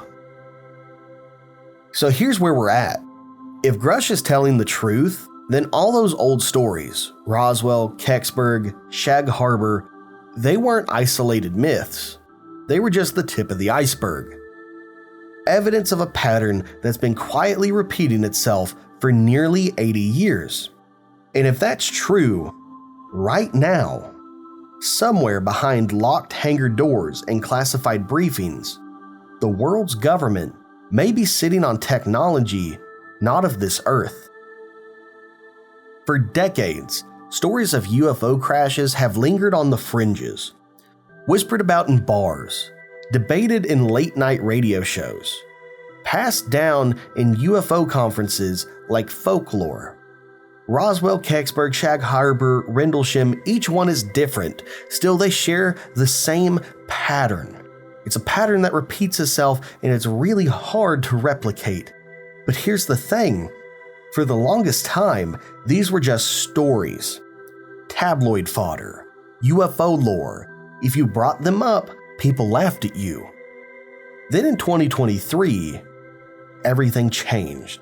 Again, that is when David Grush, a former high-ranking U.S. intelligence officer, testified under oath before Congress, and his claim was that the U.S. government was running a secret, decades-long crash retrieval and reverse engineering program. In other words, exactly what believers had been saying since 1947 after the Roswell crash. He didn't name just one crash. He said there was multiple crafts, some intact, some partial, that had been recovered, stored, and studied. Not only that, but Grush hinted at biological material. In plain English, he's saying we have alien bodies. Now, here's where things get chilling. If Grush is telling the truth, suddenly all those old cases, they're not just weird historic footnotes. They're breadcrumbs, and each hints at a much bigger, coordinated cover-up. Think about it. Roswell was dismissed as a weather balloon. Kecksburg was written off as a meteor, Shag Harbor was just lights, and Rendlesham, just stars in the sky. Every single time, there's an official explanation meant to calm the public. But if Grush is right, then those explanations weren't the end of the story. They were the beginning of a long-term strategy. Deny, deflect, and keep the truth buried. And here's the kicker. Grush isn't just a random whistleblower on the internet. He had high-level clearance. He worked for the UAP task force. He's backed up by other insiders who have gone on record, and he's not the only one. Former Pentagon officials, defense contractors, and pilots have all begun hinting at the same thing. There are crashed craft, and they didn't come from here. So here we are, 70 plus years after Roswell, and the story might finally be coming full circle. Maybe those farmers in 1947 really did stumble onto something extraordinary. Maybe those Canadian fishermen in 1967 really did see something fall from the sky. And maybe, just maybe, the cover-ups, the denials, and the official stories were never about protecting us from the truth. Maybe they were protecting the truth from us. It was September of 1976 in a quiet town in Maine. Dr. Herbert Hopkins was a respected physician. He was also working as a consultant on a local UFO case. One evening while his family was away, he sat alone in his home reviewing his notes, when suddenly the phone rang. On the other end was a man who claimed to be a fellow UFO researcher. He asked if he could come over immediately to discuss the case. Hopkins agreed, hung up, and started to look back at his papers. But then, just as quickly as he hung up the phone, there was a knock at the door. Whoever this man was, he had arrived impossibly fast. Hopkins opened the door, and standing there was a figure that he claimed looked off. The man wore a perfectly pressed black suit, but it was oddly outdated for the time period, like it belonged to another decade. His skin was unnaturally pale, almost waxy, and when he spoke, his voice was slow, deliberate, and strangely robotic, as if he was mimicking human speech rather than producing it naturally. Throughout their conversation, Hopkins noticed bizarre details. The man's lips barely moved when he spoke, but the words came out anyway. His movements were stiff, almost mechanical, and at one point when the visitor stood up, Hopkins saw that his black hat seemed to be covering a completely bald, almost plastic-looking head. Then things got truly disturbing. The man instructed Hopkins to destroy all of his UFO research. Every single file. Hopkins said he felt hypnotized, drained of willpower, as if his thoughts were being tampered with. By the end of the encounter, when the man turned to leave, Hopkins described his movements as unnatural, like a malfunctioning machine. After the visit, Hopkins discovered large portions of his memory had gone blank. He could hardly recall details of the UFO case at all. And he wasn't the only one. For decades, people across the world have described almost identical encounters with the so-called Men in Black.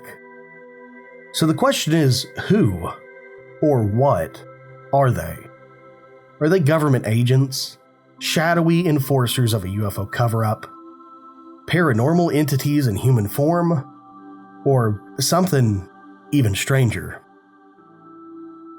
To understand the legend of the Men in Black, we have to go back to 1947, the same summer as Roswell, when UFO sightings were exploding across America. That June, a man named Harold Dahl was boating near Maury Island in Washington. With him were his son, his dog, and 2 other crew members on his boat.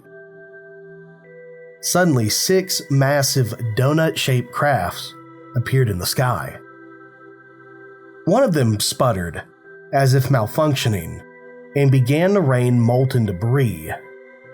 The metal fragments smashed into the boat, injuring Dahl's son, burning the crew, and killing his dog instantly. Dahl gathered some of the strange debris as evidence. The next morning, Dahl claimed he was visited by a stranger, a man in a dark suit who knew exactly what had happened on the water. Dahl said the man told him, "What I have said is proof to you that I know a great deal more about this experience of yours than you will want to believe." The man warned Dahl to never speak of it again, and if he did, bad things would happen to him and his family. Shaken, Dahl backed away from the UFO story, though the Maury Island incident would later become one of the most controversial UFO cases in history. But more importantly, it marked the first reported encounter with a Men in Black.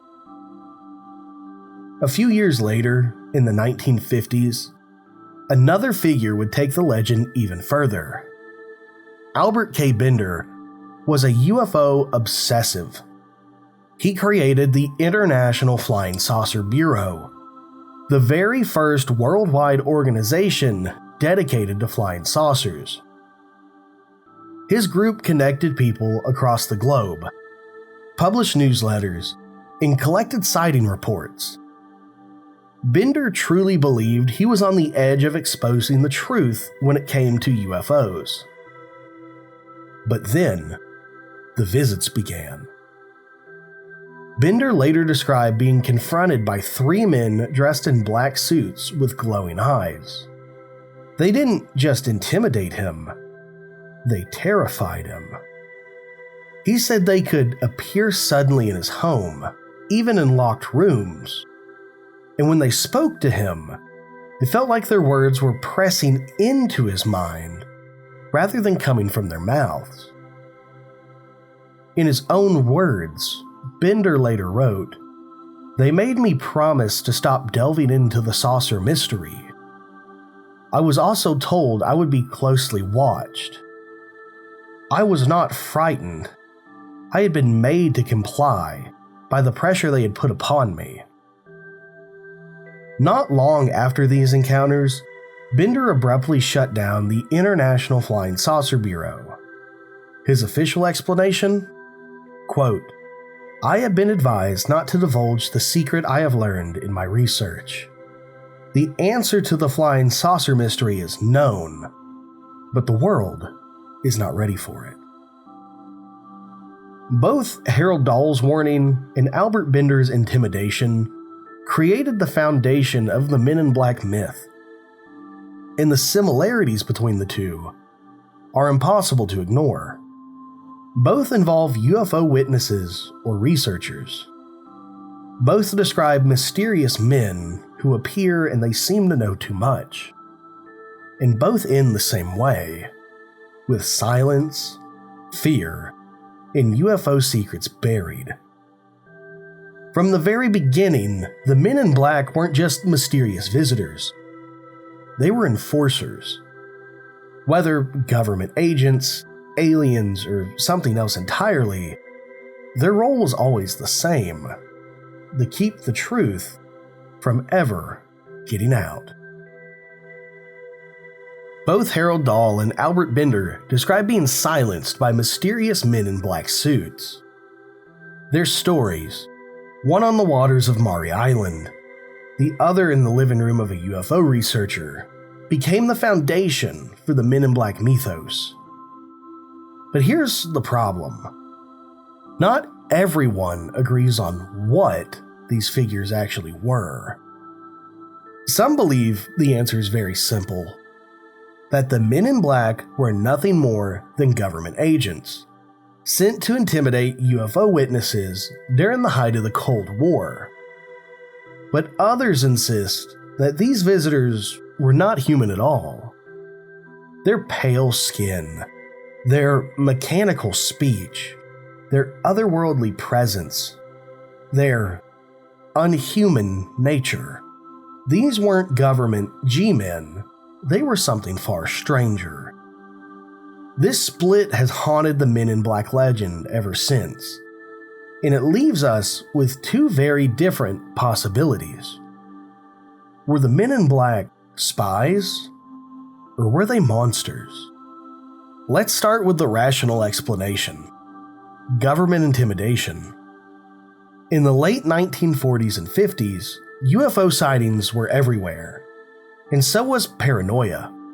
The US Air Force created Project Blue Book, an official program that investigated UFO reports. They sent agents across the country to interview witnesses, collect evidence, and quietly shut down rumors before they got out of control. To any ordinary citizen, a couple of stern men in suits showing up at your house asking about what you saw in the sky, that could easily feel like a Men in Black encounter.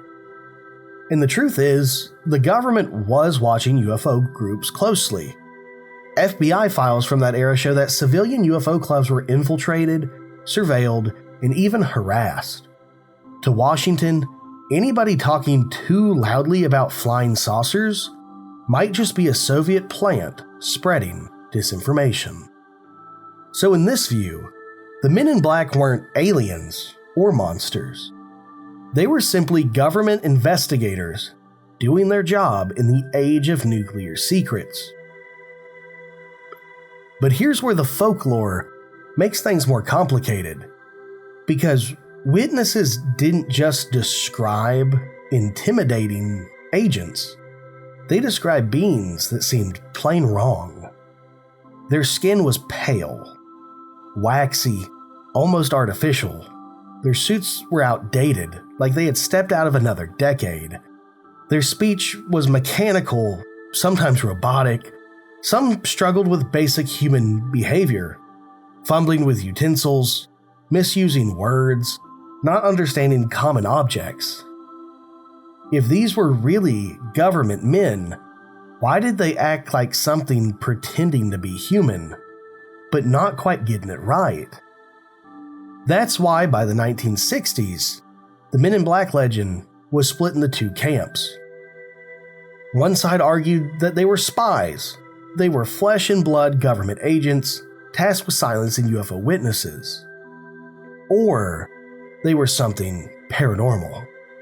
Creatures wearing a disguise. Entities sent to confuse or terrify those who got too close to the truth.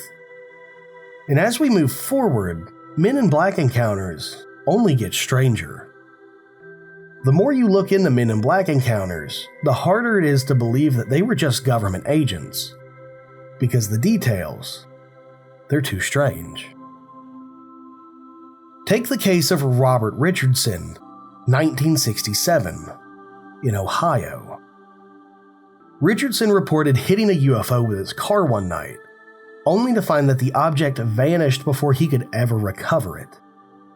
Days later, two men in black suits showed up at his home. At first, they seemed normal, until Richardson noticed their speech. It was flat, halting, almost like they were reciting memorized lines without understanding what they were saying. When Richardson told them he no longer had the UFO fragment, they exchanged a glance, and without a word, they turned and left. He reportedly never saw them again. Then there's the Niagara Falls hotel encounter from 2008. 2 employees claim that after their manager reported a UFO sighting, 2 men in black suits entered the hotel. Security cameras caught them on film. Both were tall, identical in height and build, with an unusual pale skin, bald heads, and eyes described as too big and unnervingly blue. Witnesses said that the men moved in sync, almost mechanically, and they asked bizarre, intrusive questions about their manager. When they were told the manager wasn't there, they left to never return to the hotel again.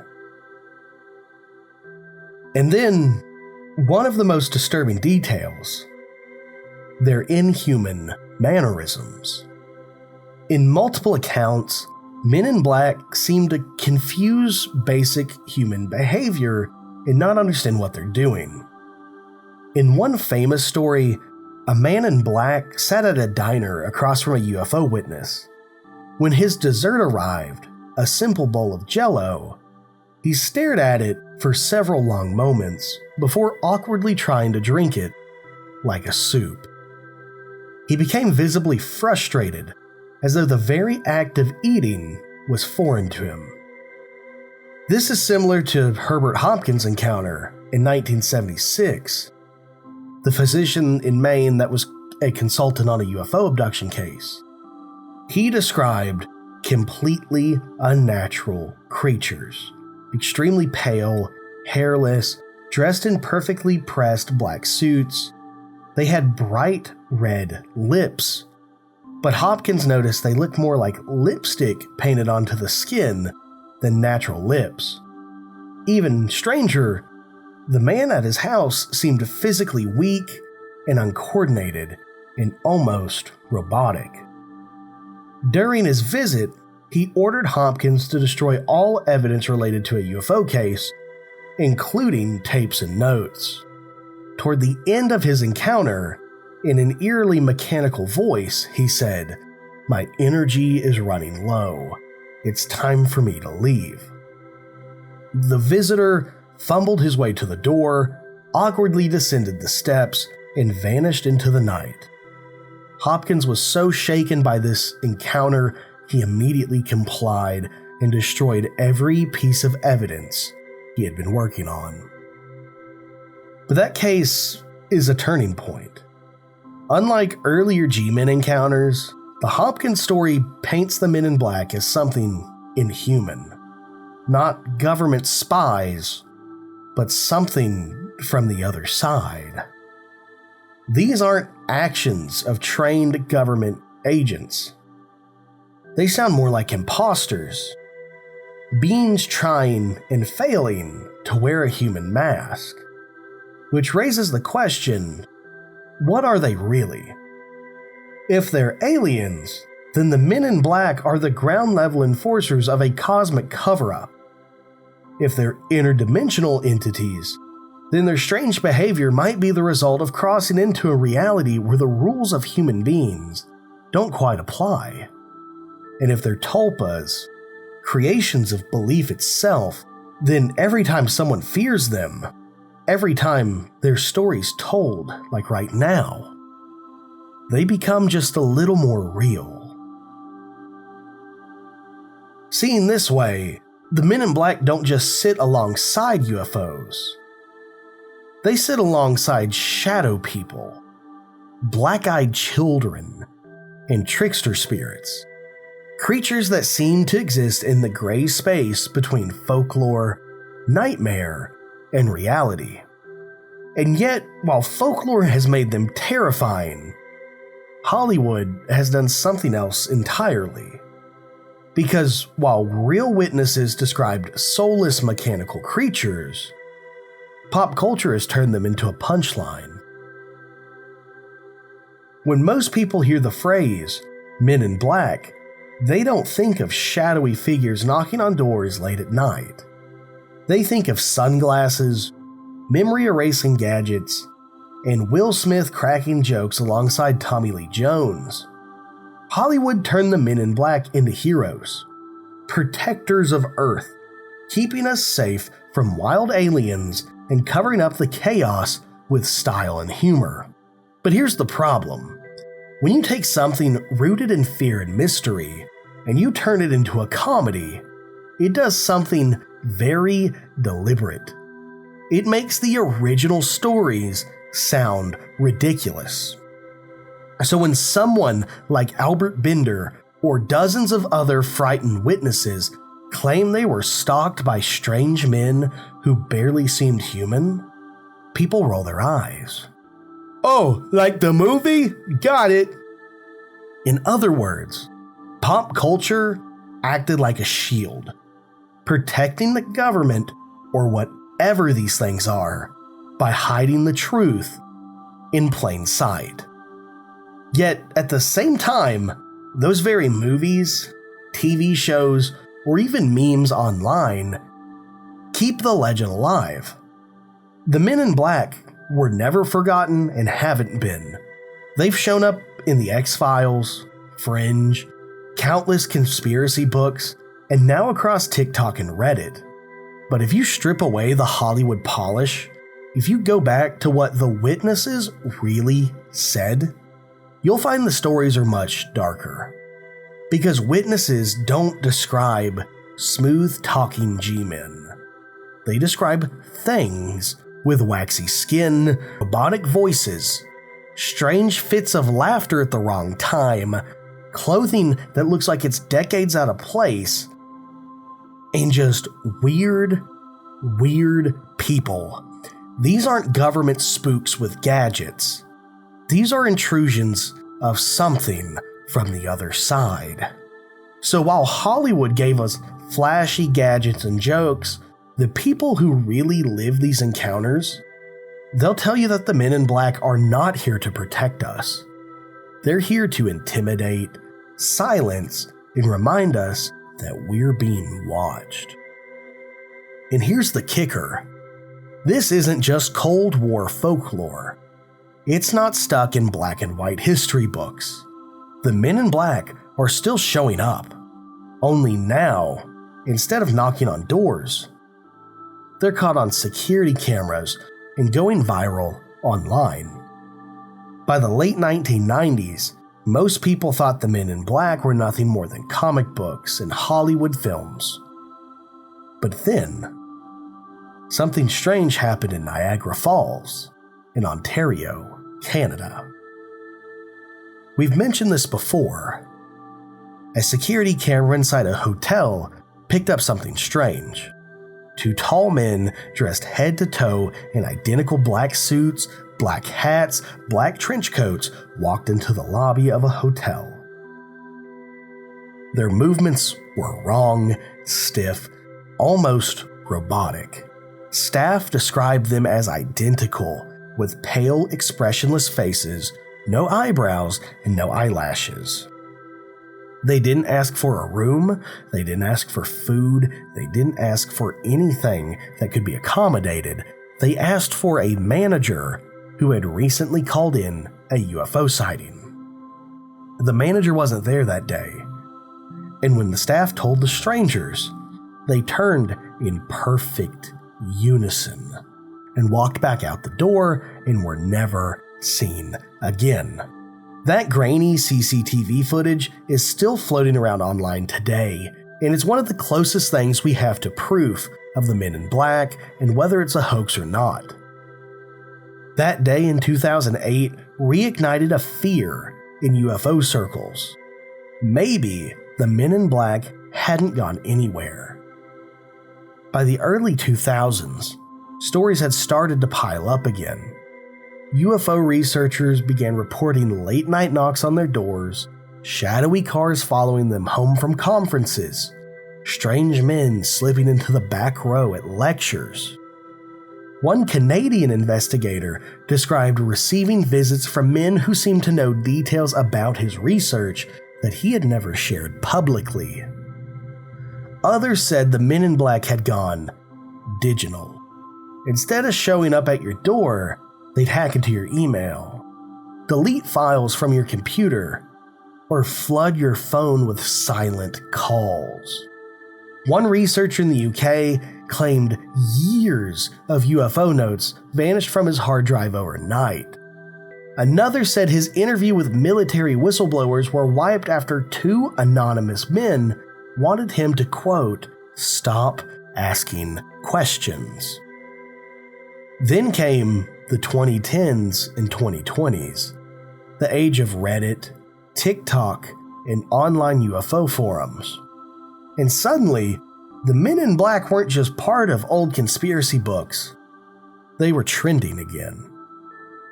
Reddit threads appeared where users claimed men in black suits showed up at their workplace after they reported seeing strange lights in the sky. Others posted about drones hovering outside their apartments after they wrote about UFO encounters online. Some even said their posts were shadow deleted within minutes, leaving only eerie comments like, "You shouldn't be talking about this." Whether these were trolls, copycats, or something real doesn't matter. What matters is the folklore keeps adapting to fit the modern age. The men in black move with the times. In the 50s, they were in trench coats and Cadillacs. In the 2000s, they were hackers and they were surveilling people who reported UFOs. And now, maybe it's bots, anonymous accounts, and disappearing data. But that raises the question, if UFOs are real, and today the US government itself is admitting that unidentified aerial phenomena are in our skies, then who or what is working behind the curtain to keep people silent? In 2023, a Pentagon whistleblower named David Grush testified under oath that the US is in possession of non-human aircraft. His claims made international headlines, but not long after, other insiders warned that people who talk too much often find themselves pressured, stalked, or discredited.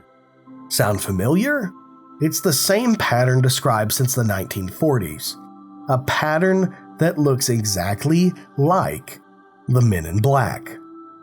So the final question is, if UFO disclosure is real, if the government is truly holding on to technology and bodies from somewhere else, would the Men in Black still be out there protecting those secrets?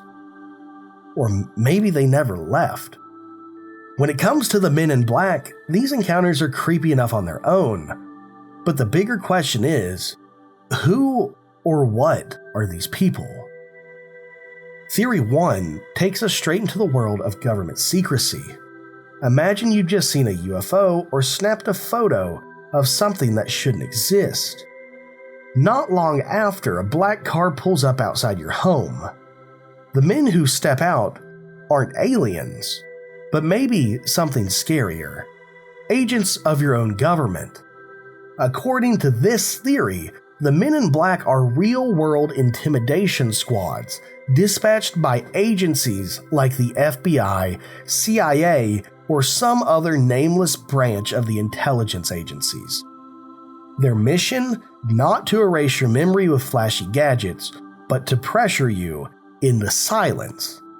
The suits, the sunglasses, the bizarre behavior, it's all theater. It's meant to unnerve you, to make you second guess whether sharing the story is worth the risk. Some UFO researchers believe this explains the very first Men in Black cases from the 1950s. Because in that Cold War world, secrets were currency, and intimidation was the tool of survival. But Theory 2 is where things get otherworldly. What if the Men in Black aren't human at all? Some witnesses swear these figures don't just act strange, they are strange. Their skin looks waxy, their movements mechanical, their speech is broken. One woman even claimed that when a supposed man in black drank water at her kitchen table, he didn't seem to know how. The liquid dribbled down his chin, like the act of drinking water was completely foreign to him. If these accounts are true, it suggests the men in black aren't government agents, but part of the cover-up themselves. Aliens policing the evidence of their own existence.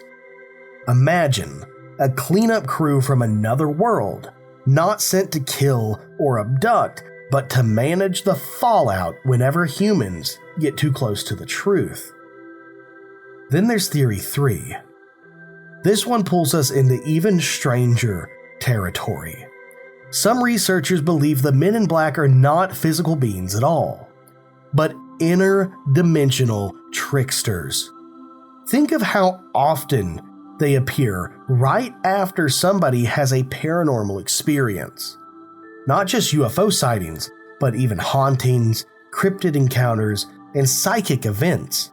The men in black show up like shadows, bend reality just enough to make you question it, such as making pennies disappear in front of you, and then vanish.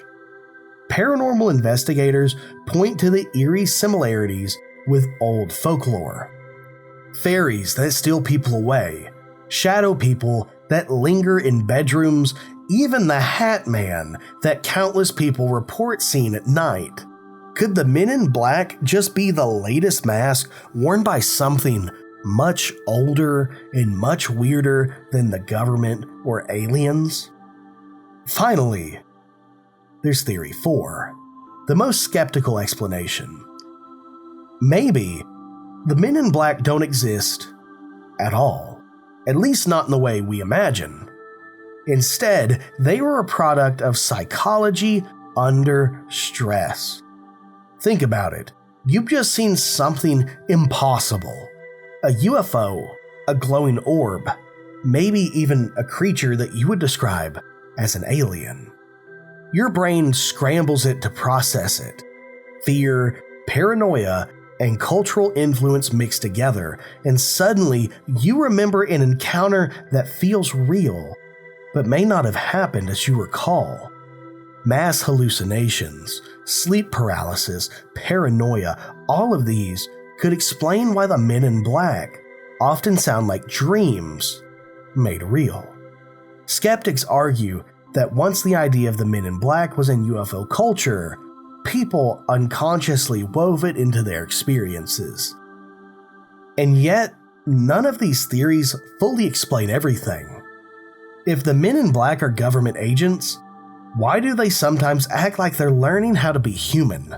If they're aliens, why are they obsessed with suits and cars? If they're interdimensional, why focus on a UFO witness specifically? And if it's psychological, how do we explain the multiple cases caught on camera? And maybe that's the enduring mystery. Each theory explains a part of the puzzle, but none of it explains it all. The men in black remain exactly where they've always been, standing in the shadows, at the very edge of our understanding. Let's return where we started. Dr. Herbert Hopkins, sitting alone in his Maine home in 1976. The quiet evening shattered by a knock at the door. Two men in black, pale, stiff, moving like machines. They demanded he destroy his UFO research. And when he looked into their eyes, he swore he was staring at something that wasn't entirely human. Hopkins complied. He erased the evidence. But the memory, the fear, and the mystery, that stayed with him forever. Decades later, the stories haven't stopped. From the Maury Island incident in the 1940s to Albert Bender in the 1950s to the grainy CCTV footage in Niagara Falls to Reddit threads, black SUVs, and phone calls in the 2020s. People continue to encounter these faceless, unnerving figures. Some say they're government agents. Some whisper about aliens. Others insist they're interdimensional tricksters or the collective fear of humanity made into flesh. Each theory explains a small part, but doesn't explain it all. So tonight, as you think about the skies, the shadows, the unknown corners of the world, consider this. If UFOs are real, and people who keep seeing them keep reporting the same faceless visitors, then maybe, just maybe, the men in black are real too. Welcome back to the other side. My name is John, and tonight we're diving into one of the creepiest modern legends out there, the Black-Eyed Children. Some say they're just an internet myth. Others swear they've seen them face to face. So let's take a closer look at the real encounters that keep people awake at night. If you enjoy the strange, haunted, and unexplained, don't forget to like, subscribe, and hype the video if you enjoyed it. Let's get into it. It's 1996, in the quiet town of Abilene, Texas. A man named Brian Bethel pulls into a movie theater parking lot just before dusk. He's sitting in his car, filling out a check by the glow of the marquee lights, when he hears it. Tap, tap, tap. There's a knock at his window. Startled, Brian looks up. Two boys, maybe 12 or 13 years old, are standing just outside his door. They're dressed strangely. Their clothing looks like it belongs to another decade, and they're just staring at him. One of the boys leans toward the glass and says in a flat, almost robotic voice, "Sir, we need a ride. Can you let us in?" Immediately, Brian feels it. That heavy, unexplainable dread that seems to come from deep inside your chest. Something is wrong. His instincts are screaming, "Don't open the door." But then he notices something even more disturbing. As his eyes adjust to the dim light, Brian realizes these kids don't have normal eyes. There's no whites, no pupils, just pitch black orbs staring back at him. That's it. Brian slams his car into gear and speeds away without looking back. And with that encounter, a new legend is born. One that's haunted people ever since. But the question is, who or what are these black-eyed children? And why do their stories sound eerily familiar to accounts of UFO encounters? Brian Bethel's story didn't just end at the parking lot. A few days later, he sat down at his computer and he typed out what had happened. This was 1996, the early days of dial-up internet. Message boards, email chains, slow internet that cuts off as soon as somebody answers the phone. He posted his account online, not expecting much. But the reaction was actually immediate. People were fascinated by his encounter, and they were horrified. And then copycats started to roll in. Not people faking stories, but other witnesses, claiming they'd seen the same thing. Two children, pale skin, dated clothes, strange, robotic voices, and always asking the same thing: let us in. And at first, the stories popped up in scattered corners of the US, and then the UK, and soon, they were everywhere. From quiet suburbs to lonely rural roads, people began telling nearly identical accounts. What made it so chilling was the consistency. Different witnesses, living thousands of miles apart, describing the same children, down to the smallest detail. Skin that looked almost sickly, as if it hadn't been in the sun in years. Monotone voices that seemed rehearsed, like they were mimicking how children are supposed to sound. Out-of-date clothing, jackets, hoodies, and even hairstyles that looked like they were wrong for the time period, if not for the century. And most important of all, they never came in uninvited, whether it was a car, a house, or even a hotel room. They always had to ask first. To skeptics, it looked more like a campfire story that had gone digital, the internet's version of an urban legend. But for others, the sheer volume of accounts was too much to ignore. And the real question became, were these stories spreading because people were making them up, or because something very real was spreading among us? Now, people look at these stories and they say, this is just folklore. This is just an urban legend. They say it's just an urban legend born in the early days of the internet. No different from Slender Man, Bloody Mary, or the Hookman story kids used to tell at sleepovers. A creepy idea that snowballed once it got online. But others, they aren't so sure. The black-eyed children don't act like a scary story. They act like something much older. For example, vampires. In traditional folklore, a vampire can't come into your home unless you invite it in. The same permission rule shows up again and again in vampire and black-eyed children encounters. Paranormal researchers have also pointed out the parallels.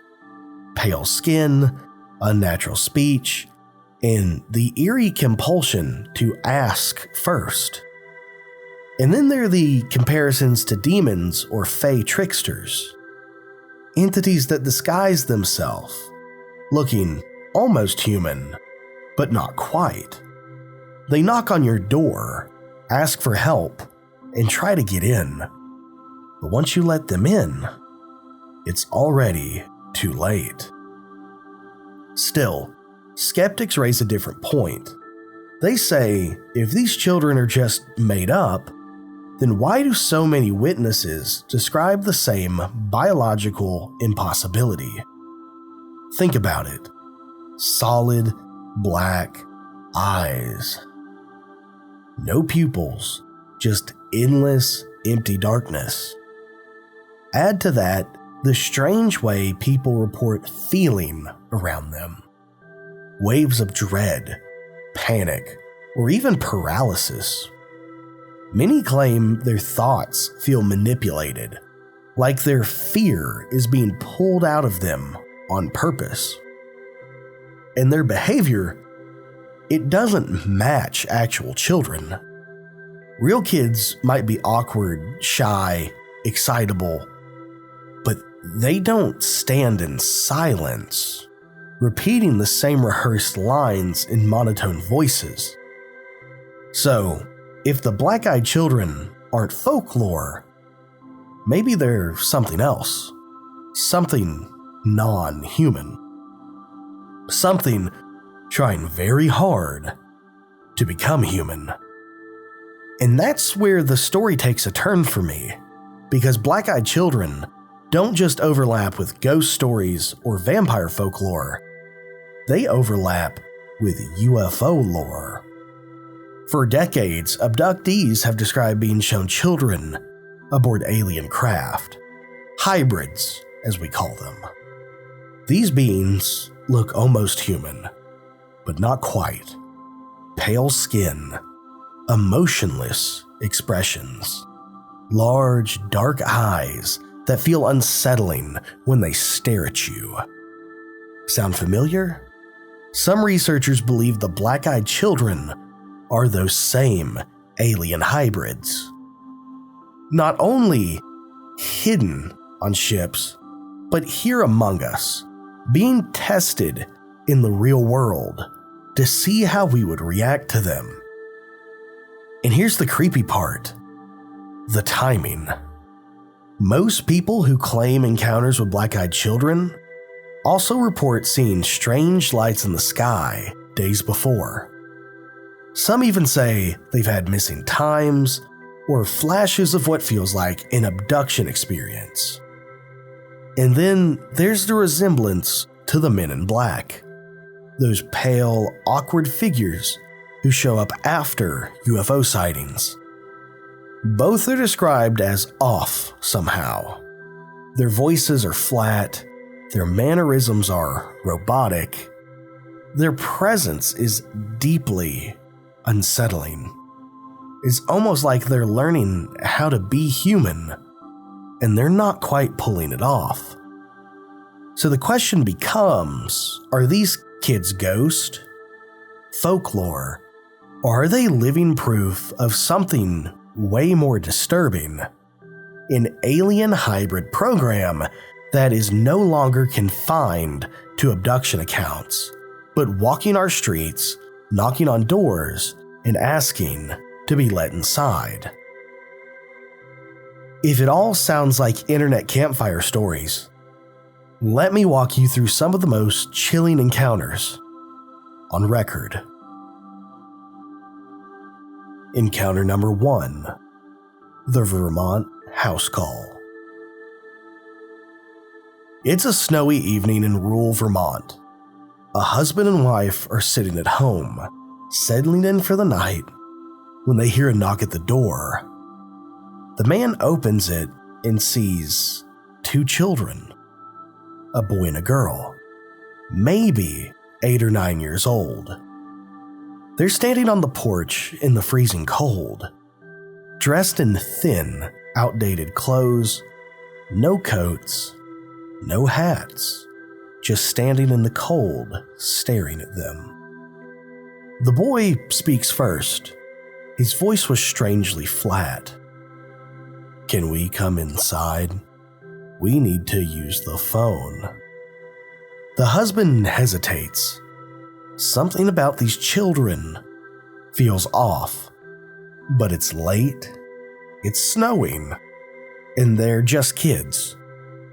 Against his better judgment, he lets them in. The moment they step through the doorway, the couple's cat bolts down the hall, hissing, and hides under the bed. Then things get even stranger. The husband suddenly feels dizzy. His nose starts bleeding uncontrollably. The wife notices that her hands are shaking, and the children, they just sit quietly on the couch, staring at the floor. When the wife finally looks directly at them, her blood runs cold. Their eyes are pitch black. She stammers out something about needing to get her husband a tissue. The children stand up at the same time and both say in unison, "Our parents are here." They walk to the front door and open it themselves. Outside, parked at the end of the driveway, is a black car. Inside, 2 tall figures stand in the shadows. The children walk toward it, climb in, and the car drives away.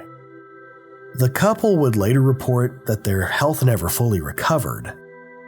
The husband developed chronic nosebleeds, and the wife suffered from severe migraines. And they both swore until the day they died that those children they met that night were not human. Encounter number 2, the hotel lobby. Another story comes from a late-night hotel worker in the Midwest.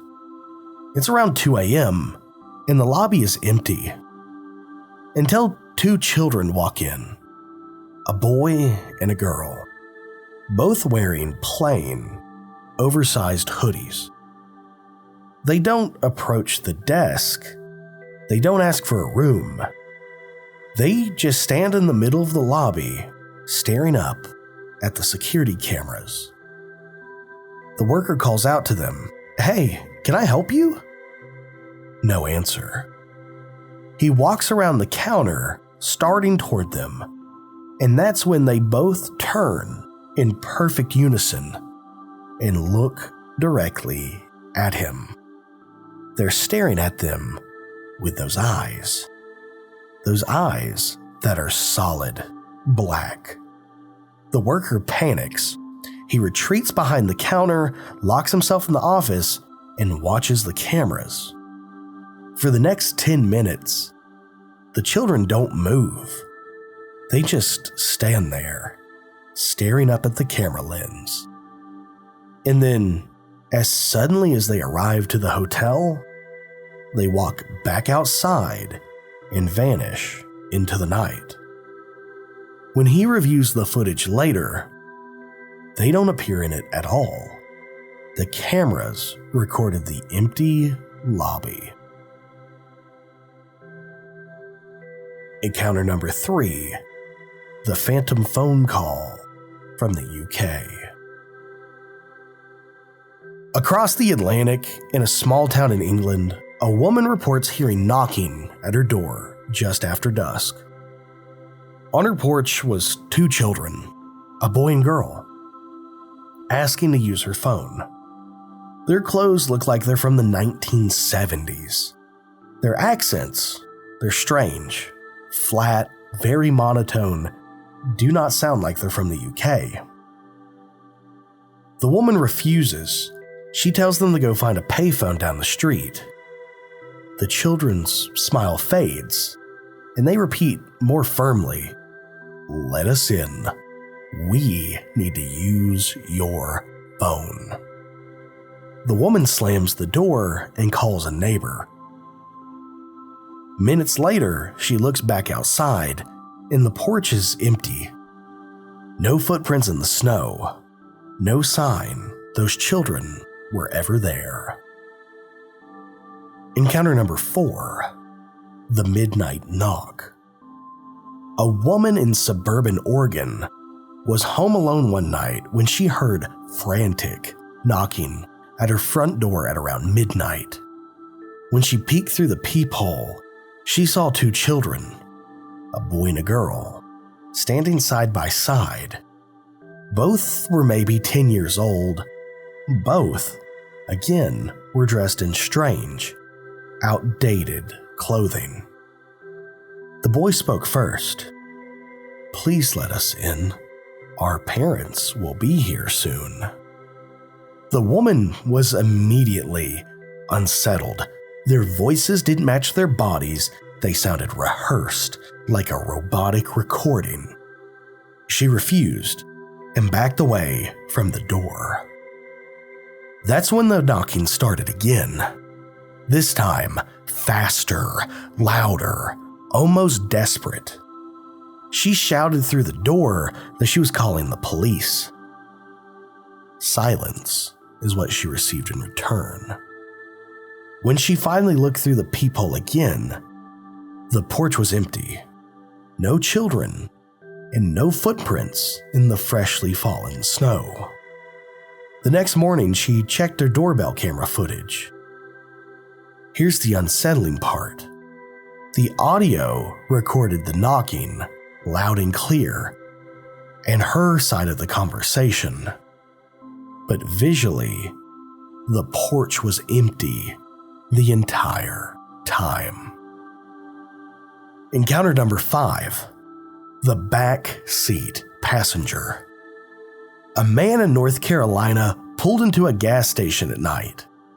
He went inside to pay, and when he came out, something caught his eye. In the back seat of his car sat a young boy. The man froze. The kid looked maybe 12, wearing an oversized hoodie, head tilted down. The man opened the door slowly and asked, "Hey, you okay? Where are your parents?" The boy didn't answer. He just lifted his head. The man felt his blood turn to ice. The boy's eyes were jet black. Before the man could react, the kid spoke in a cold, flat voice. "Can you give me a ride?" The man bolted. He ran back into the gas station yelling for help. When he returned with the clerk, the back seat was empty, and all of the doors, they were locked. Encounter number 6. The babysitter. In 2001, a teenage babysitter in Ohio was watching 2 kids while their parents went out. Around 9 p.m., she heard a knock at the door. When she opened it, 2 children stood there. They looked about the same age as the kid she was babysitting. "Can we come in?" the girl asked. "We want to see the kids." The babysitter was thrown off. She asked who their parents were, and neither child answered. Instead, they repeated the same line. "Let us in.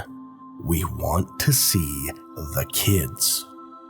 The babysitter started to feel dizzy, her heart racing for no reason she could explain, and then she noticed their faces, their unnaturally pale faces, and their eyes were bottomless black pools. She slammed the door and called the kids' parents. When the parents got home an hour later, the porch was empty. But when the babysitter told them what happened, the parents went pale. The father admitted that years earlier, he had seen 2 children at the very same house. Same pale skin, same strange request, same black eyes. In our very last encounter, encounter number 7, the Berea incident. It's late fall in the mid-2000s in Berea, Kentucky, a small college town on the very edge of Appalachia. A man who we're going to call Ethan was a graduate student at Berea College. He had just wrapped up a late study session at the library. It was close to midnight when he walked the short distance back to his off-campus apartment, a 2-story rental house near the outskirts of town. The neighborhood was quiet, a mix of student housing and old family homes. Ethan was settling in for the night, sitting at his desk, when he heard it. Knock, knock, knock. At first, he thought it might be one of his roommates who had forgotten their key. But when he opened the door, it wasn't a roommate. 2 kids were standing on the porch, a boy and girl, maybe 11 or 12. They were dressed strangely. The boy in a button-up shirt tucked in the slacks. The girl in a faded dress that looked out of place. Their skin was pale, almost gray in the yellow glow of the porch light. The boy spoke first. "Sir, may we come inside? We need to call our mother." Ethan's immediate thought was that this had to be some kind of college prank. Berea was known for students playing weird stunts, but something about these kids didn't fit. Their clothes weren't thrift store funky. They were old, like pulled straight from a 1960s photo album old. Ethan asked where they lived, and the girl tilted her head up and said in that flat, monotone voice, "We live nearby. Please let us in." The longer he stood there, the more uneasy he felt. Their speech was strange. No inflection, no emotion, just words, perfectly enunciated, like lines from a play. And then Ethan noticed their eyes. At first he thought it was the dim porch light, but when the boy shifted forward, the light hit his face, and Ethan's stomach, it dropped. The boy's eyes were completely black. No whites, no pupils, just two bottomless voids. The girl's eyes were the same. Ethan slammed the door so fast it rattled the frame. Heart racing, he stumbled back to his desk and called one of his roommates. By the time his roommate got home 20 minutes later, the porch was empty. But here's where it gets stranger. The next morning, Ethan told his professor about the encounter, joking that maybe some theater majors were trying to freak him out. But instead, the professor went pale. He told Ethan that years earlier, when he was a grad student, he had heard rumors of phantom children appearing near the edge of town, always near dusk or after dark, always asking to come inside. In the weirdest detail, one of those stories placed the encounter just a few streets away from Ethan's apartment. Today, Ethan insists it wasn't a prank. He says the fear he felt wasn't normal. It was like his body was screaming at him to run. He wouldn't walk home late at night in Berea after that, and he swears that if he ever hears a knock at his door after dark again, he won't open it. So after those encounters, you may be thinking to yourself, what are we dealing with here? Now, researchers have theories that range from supernatural to extraterrestrial, and for me, none of these are comforting. They actually make this significantly worse, and I'm reading the stories right now, and I have goosebumps. Like I'm actively sick right now. I'm sitting here in the dark reading these, trying to get content out, and like the hair on the back of my neck standing up, and I have the lights turned on now. I'm kind of freaked out. So theory number one is that they're alien hybrid testing. This is the most popular theory, and it's that black-eyed children are alien-human hybrids. They're released into the real world to observe how humans respond, and to test whether they can pass as us in society. The nosebleeds, the electrical malfunctions that are reported, the overwhelming dread, these are all signs of something not built to exist in our natural world. Other theories are that they're interdimensional tricksters. Okay, others believe they're not aliens at all, but they're interdimensional beings. Something that slips between worlds, wearing a child's skin like a disguise. Now, paranormal researchers point to them being demons, fae, or even modern vampires. The permission to enter rule from almost all the stories echoes ancient folklore where dark entities could only cross thresholds when invited in. And of course, there's a skeptic view. Maybe it all started with Brian Bethel's post in 1996, and from there, people saw shadows where there were none. It was a creepy idea that spread like wildfire until it became real, and it's all just mass hysteria. But then, why do strangers, separated by oceans and decades between encounters, continue to describe the same unnerving children. Even now, in the 2010s and 2020s, the black-eyed children haven't gone away. In fact, the stories have only multiplied since 1996. Type black-eyed kids into Reddit or YouTube, and you'll fall into endless rabbit holes of first-hand accounts, late-night knocks on doors, children asking to use a phone, and strangers spotted on the side of the road. Most of the time, these stories are easy to dismiss. Clearly some fictional creepypasta, someone embellishing for clicks, somebody trying to get views. But here's the part that makes researchers and skeptics alike pause. The details are always the same. The pale, almost sickly white skin, the odd, outdated clothes, the flat, almost robotic voice, and of course, the eyes. Solid black, no iris, no whites, no life in them.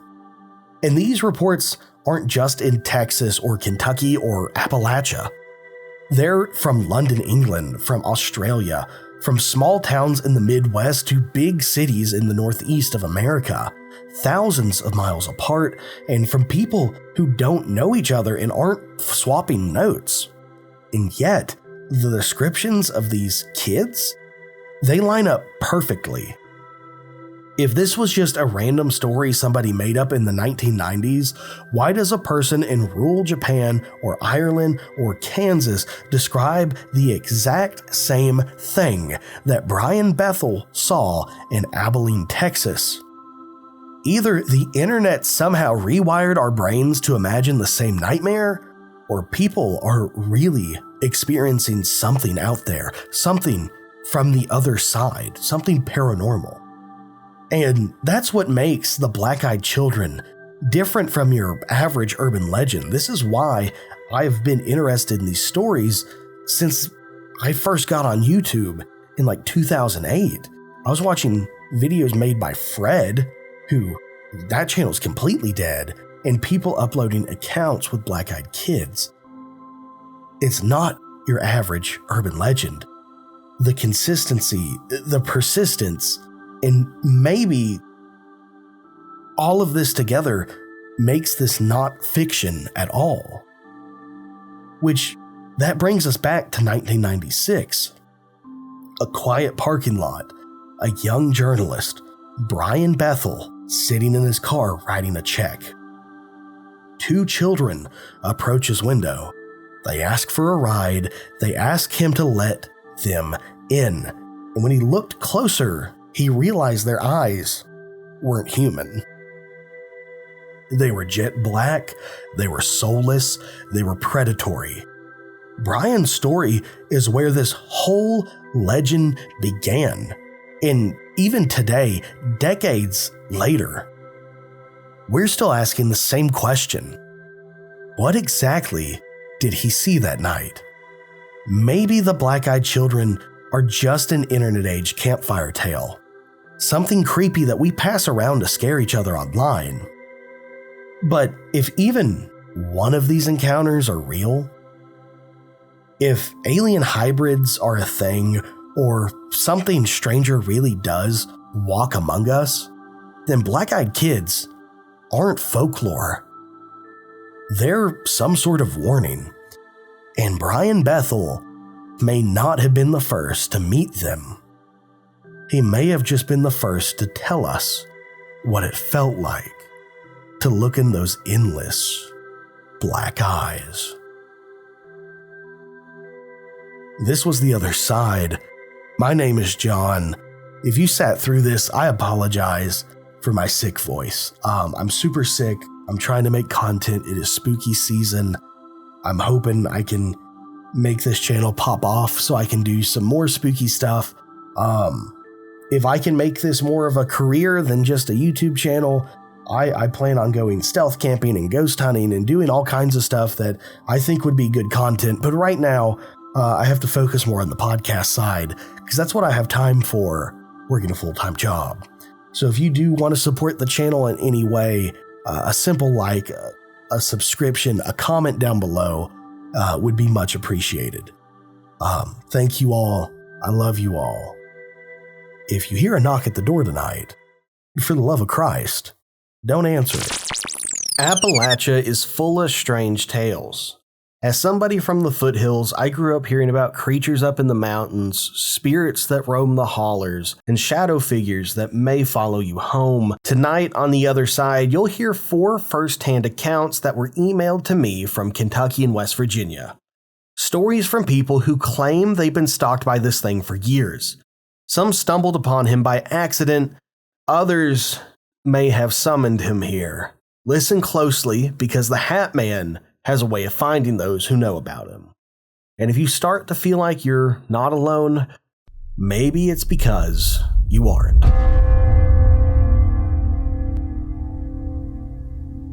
This first story was sent in by Mitch from Eastern Kentucky. In 2016, I was a senior in high school, and like a lot of dumb teenagers, I was always looking for a way to freak out my friends.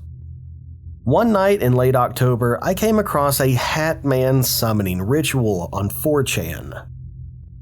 It was stupid, or at least I thought it was. You needed a mirror, a candle, and to repeat this phrase in complete darkness at 3:03 a.m. while staring at your own reflection. I don't even remember the words now, but I know I did exactly like the post said. That night, I woke up with the feeling someone was standing in my room. I thought it was my dad, but when I opened my eyes, there was a tall man in the corner wearing a wide-brimmed hat. His outline was pitch black, like a shadow, but somehow darker than the rest of the room. He didn't move, he didn't speak. He just stood there. I blinked and he was gone. But that wasn't the end. Since then, I've seen him everywhere. He's in doorways, at the edge of parking lots, standing under street lamps that somehow don't light him at all. I've lost 3 jobs because I've had panic attacks at work. My fiance left me after I woke up screaming one night and said, "He's here." I've tried moving, but he follows. Last year, I built a shack deep in the woods on my grandfather's old property, miles from town. I thought maybe if I cut myself off from people and stayed hidden, he'd lose track of me. But he still finds me. Sometimes I hear footsteps circling the shack at night. Once I found his hat, just sitting on the step outside, wet from the rain. I didn't touch it. I don't know if the ritual summoned him or if I just invited him in somehow, but I do know this. If you're reading this, don't try it. He's real, and once he sees you, you belong to him. Our next story is from Kayla from Boone County, Kentucky. The Florence Mall has been dying for years. Half of the stores are empty, and the food court is almost quiet. I like walking there early in the morning before work because it's warm, safe, and empty. At least, I used to feel safe. Last November, I was walking past the old Sears entrance. The glass was so grimy that you could barely see through it, but I caught my reflection in the window. And then I saw something else. Behind me in the reflection was a tall man in a long coat and a wide-brimmed hat. At first, I thought he was just somebody passing by, but when I turned around, there was nobody there. I looked back at the glass, and he was still in the reflection. I walked faster, telling myself it was my imagination, but as I passed each store, I kept catching him in the reflections of windows. Sometimes he was far behind me, sometimes he was closer, but never in the actual space when I turned around. When I got on the escalator, I looked into the glass railing, and he was right behind me. Close enough that the brim of his hat cast a shadow over my face in the reflection. I turned around so fast I almost fell. No one was there. I ran to my car and the automatic doors hesitated before opening, like they didn't want me to leave, like they didn't want to let me out. I haven't been back to the mall since, but now and then I see him in other windows like office building glass, storefronts, and even my own TV when it's turned off. And every time, he seems just a little bit closer. Listener Eric from Pike County, Kentucky sent this story in. There's an old gravel road near my house that leads to a collapsed mine. It's not on any maps, and most folks around here don't even know it exists anymore. I go there sometimes at night to sit in my truck, drink a beer, and think. One night in early spring, I was parked there when I noticed movement in my side mirror. At first, I thought it was a deer, but the shape was all wrong. It was tall and skinny and stood out against the moonlight. I turned my head, but there was nothing. I told myself it was just my imagination, until I looked in the rearview mirror. He was standing in the middle of the road, about 30 feet back. Black hat, black coat, no face that I could see. Just still, watching. I started my truck and backed up to turn around. The moment my headlights passed over him, he was gone. I drove home fast, checking every mirror the whole way. That night, I woke up to the sound of gravel crunching outside my bedroom window. The mine road is miles away from my house. I haven't gone back since, but 2 weeks ago, I found a trail of wet footprints leading from my front door to my bedroom, stopping right at my bed. Our final story from tonight comes from a paranormal researcher who is actively hunting the Hatman. Elijah Anacini has apparently dedicated his life to hunting down this creature. I've been chasing ghosts, cryptids, and Appalachian legends for the better part of 20 years.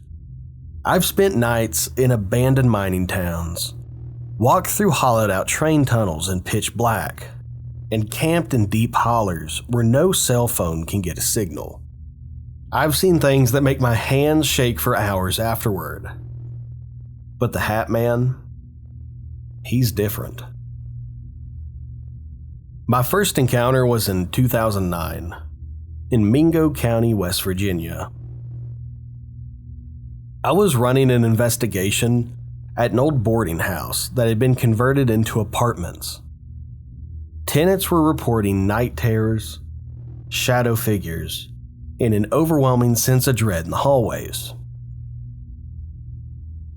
I set up cameras in the main stairwell and sat on the second floor landing with a thermal imager. Around 2:15 a.m., the hallway went noticeably colder, not gradually, but like somebody had opened a freezer door. My equipment spiked, and then I saw him. Tall, blacker than the darkness around him, wide brim hat and all. No discernible facial features. He was at the far end of the hallway, just standing there.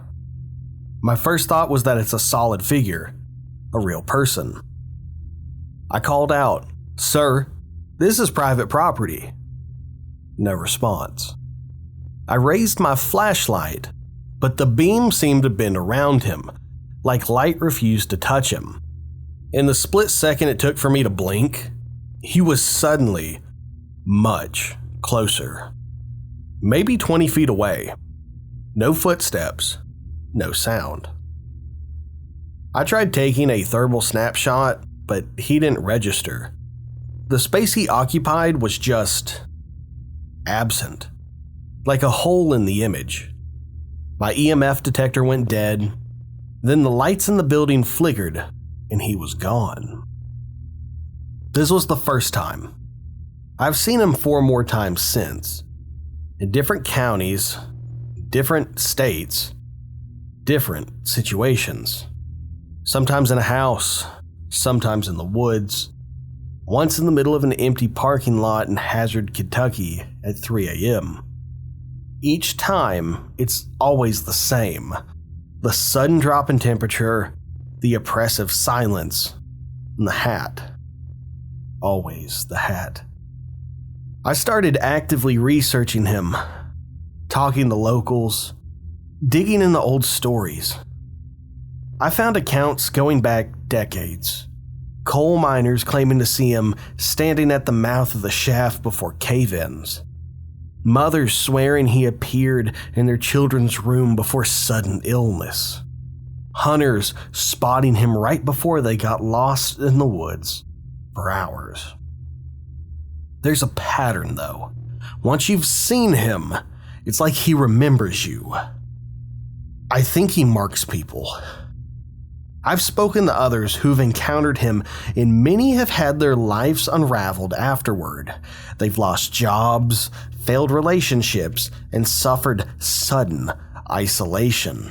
It's like he pushes you out of the normal world and into his. I'll admit it, I've gotten obsessed. My apartment walls are covered in maps with pins marking sightings, photos of shadowy figures, printouts from paranormal forums, and sketches from witnesses. I've even gone as far to camp in places he's been seen often, baiting him with mirrors, candles, and the same rituals people claim summoned him. Last month, I think I finally got his attention. I was staying in an abandoned hunting cabin off an old service road near the Kentucky-West Virginia border. According to my research, this area is a hot spot with multiple reports over the last 10 years. At 3:07 a.m., I woke up without knowing why. It wasn't cold, but I could see my breath. Every hair on my arms was standing up. I reached for my flashlight and froze. In the corner of my room, there was a shape taller than the doorframe. The hat's brim nearly touched the ceiling. He didn't move toward me, and he didn't speak how you or I would. But somehow, I felt him inside my head.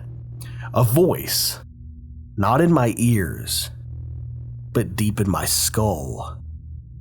And he said, "Keep looking. I'll help you find me." Then the cabin door swung open on its own, the night air rushing in, and he was gone. I don't think he's running from me anymore. I think he's drawing me in. If you want to come out and make a video for your channel with me, let me know. I know we'll find him. I will let everybody know I did reach out to this last guy and kind of accepted his offer.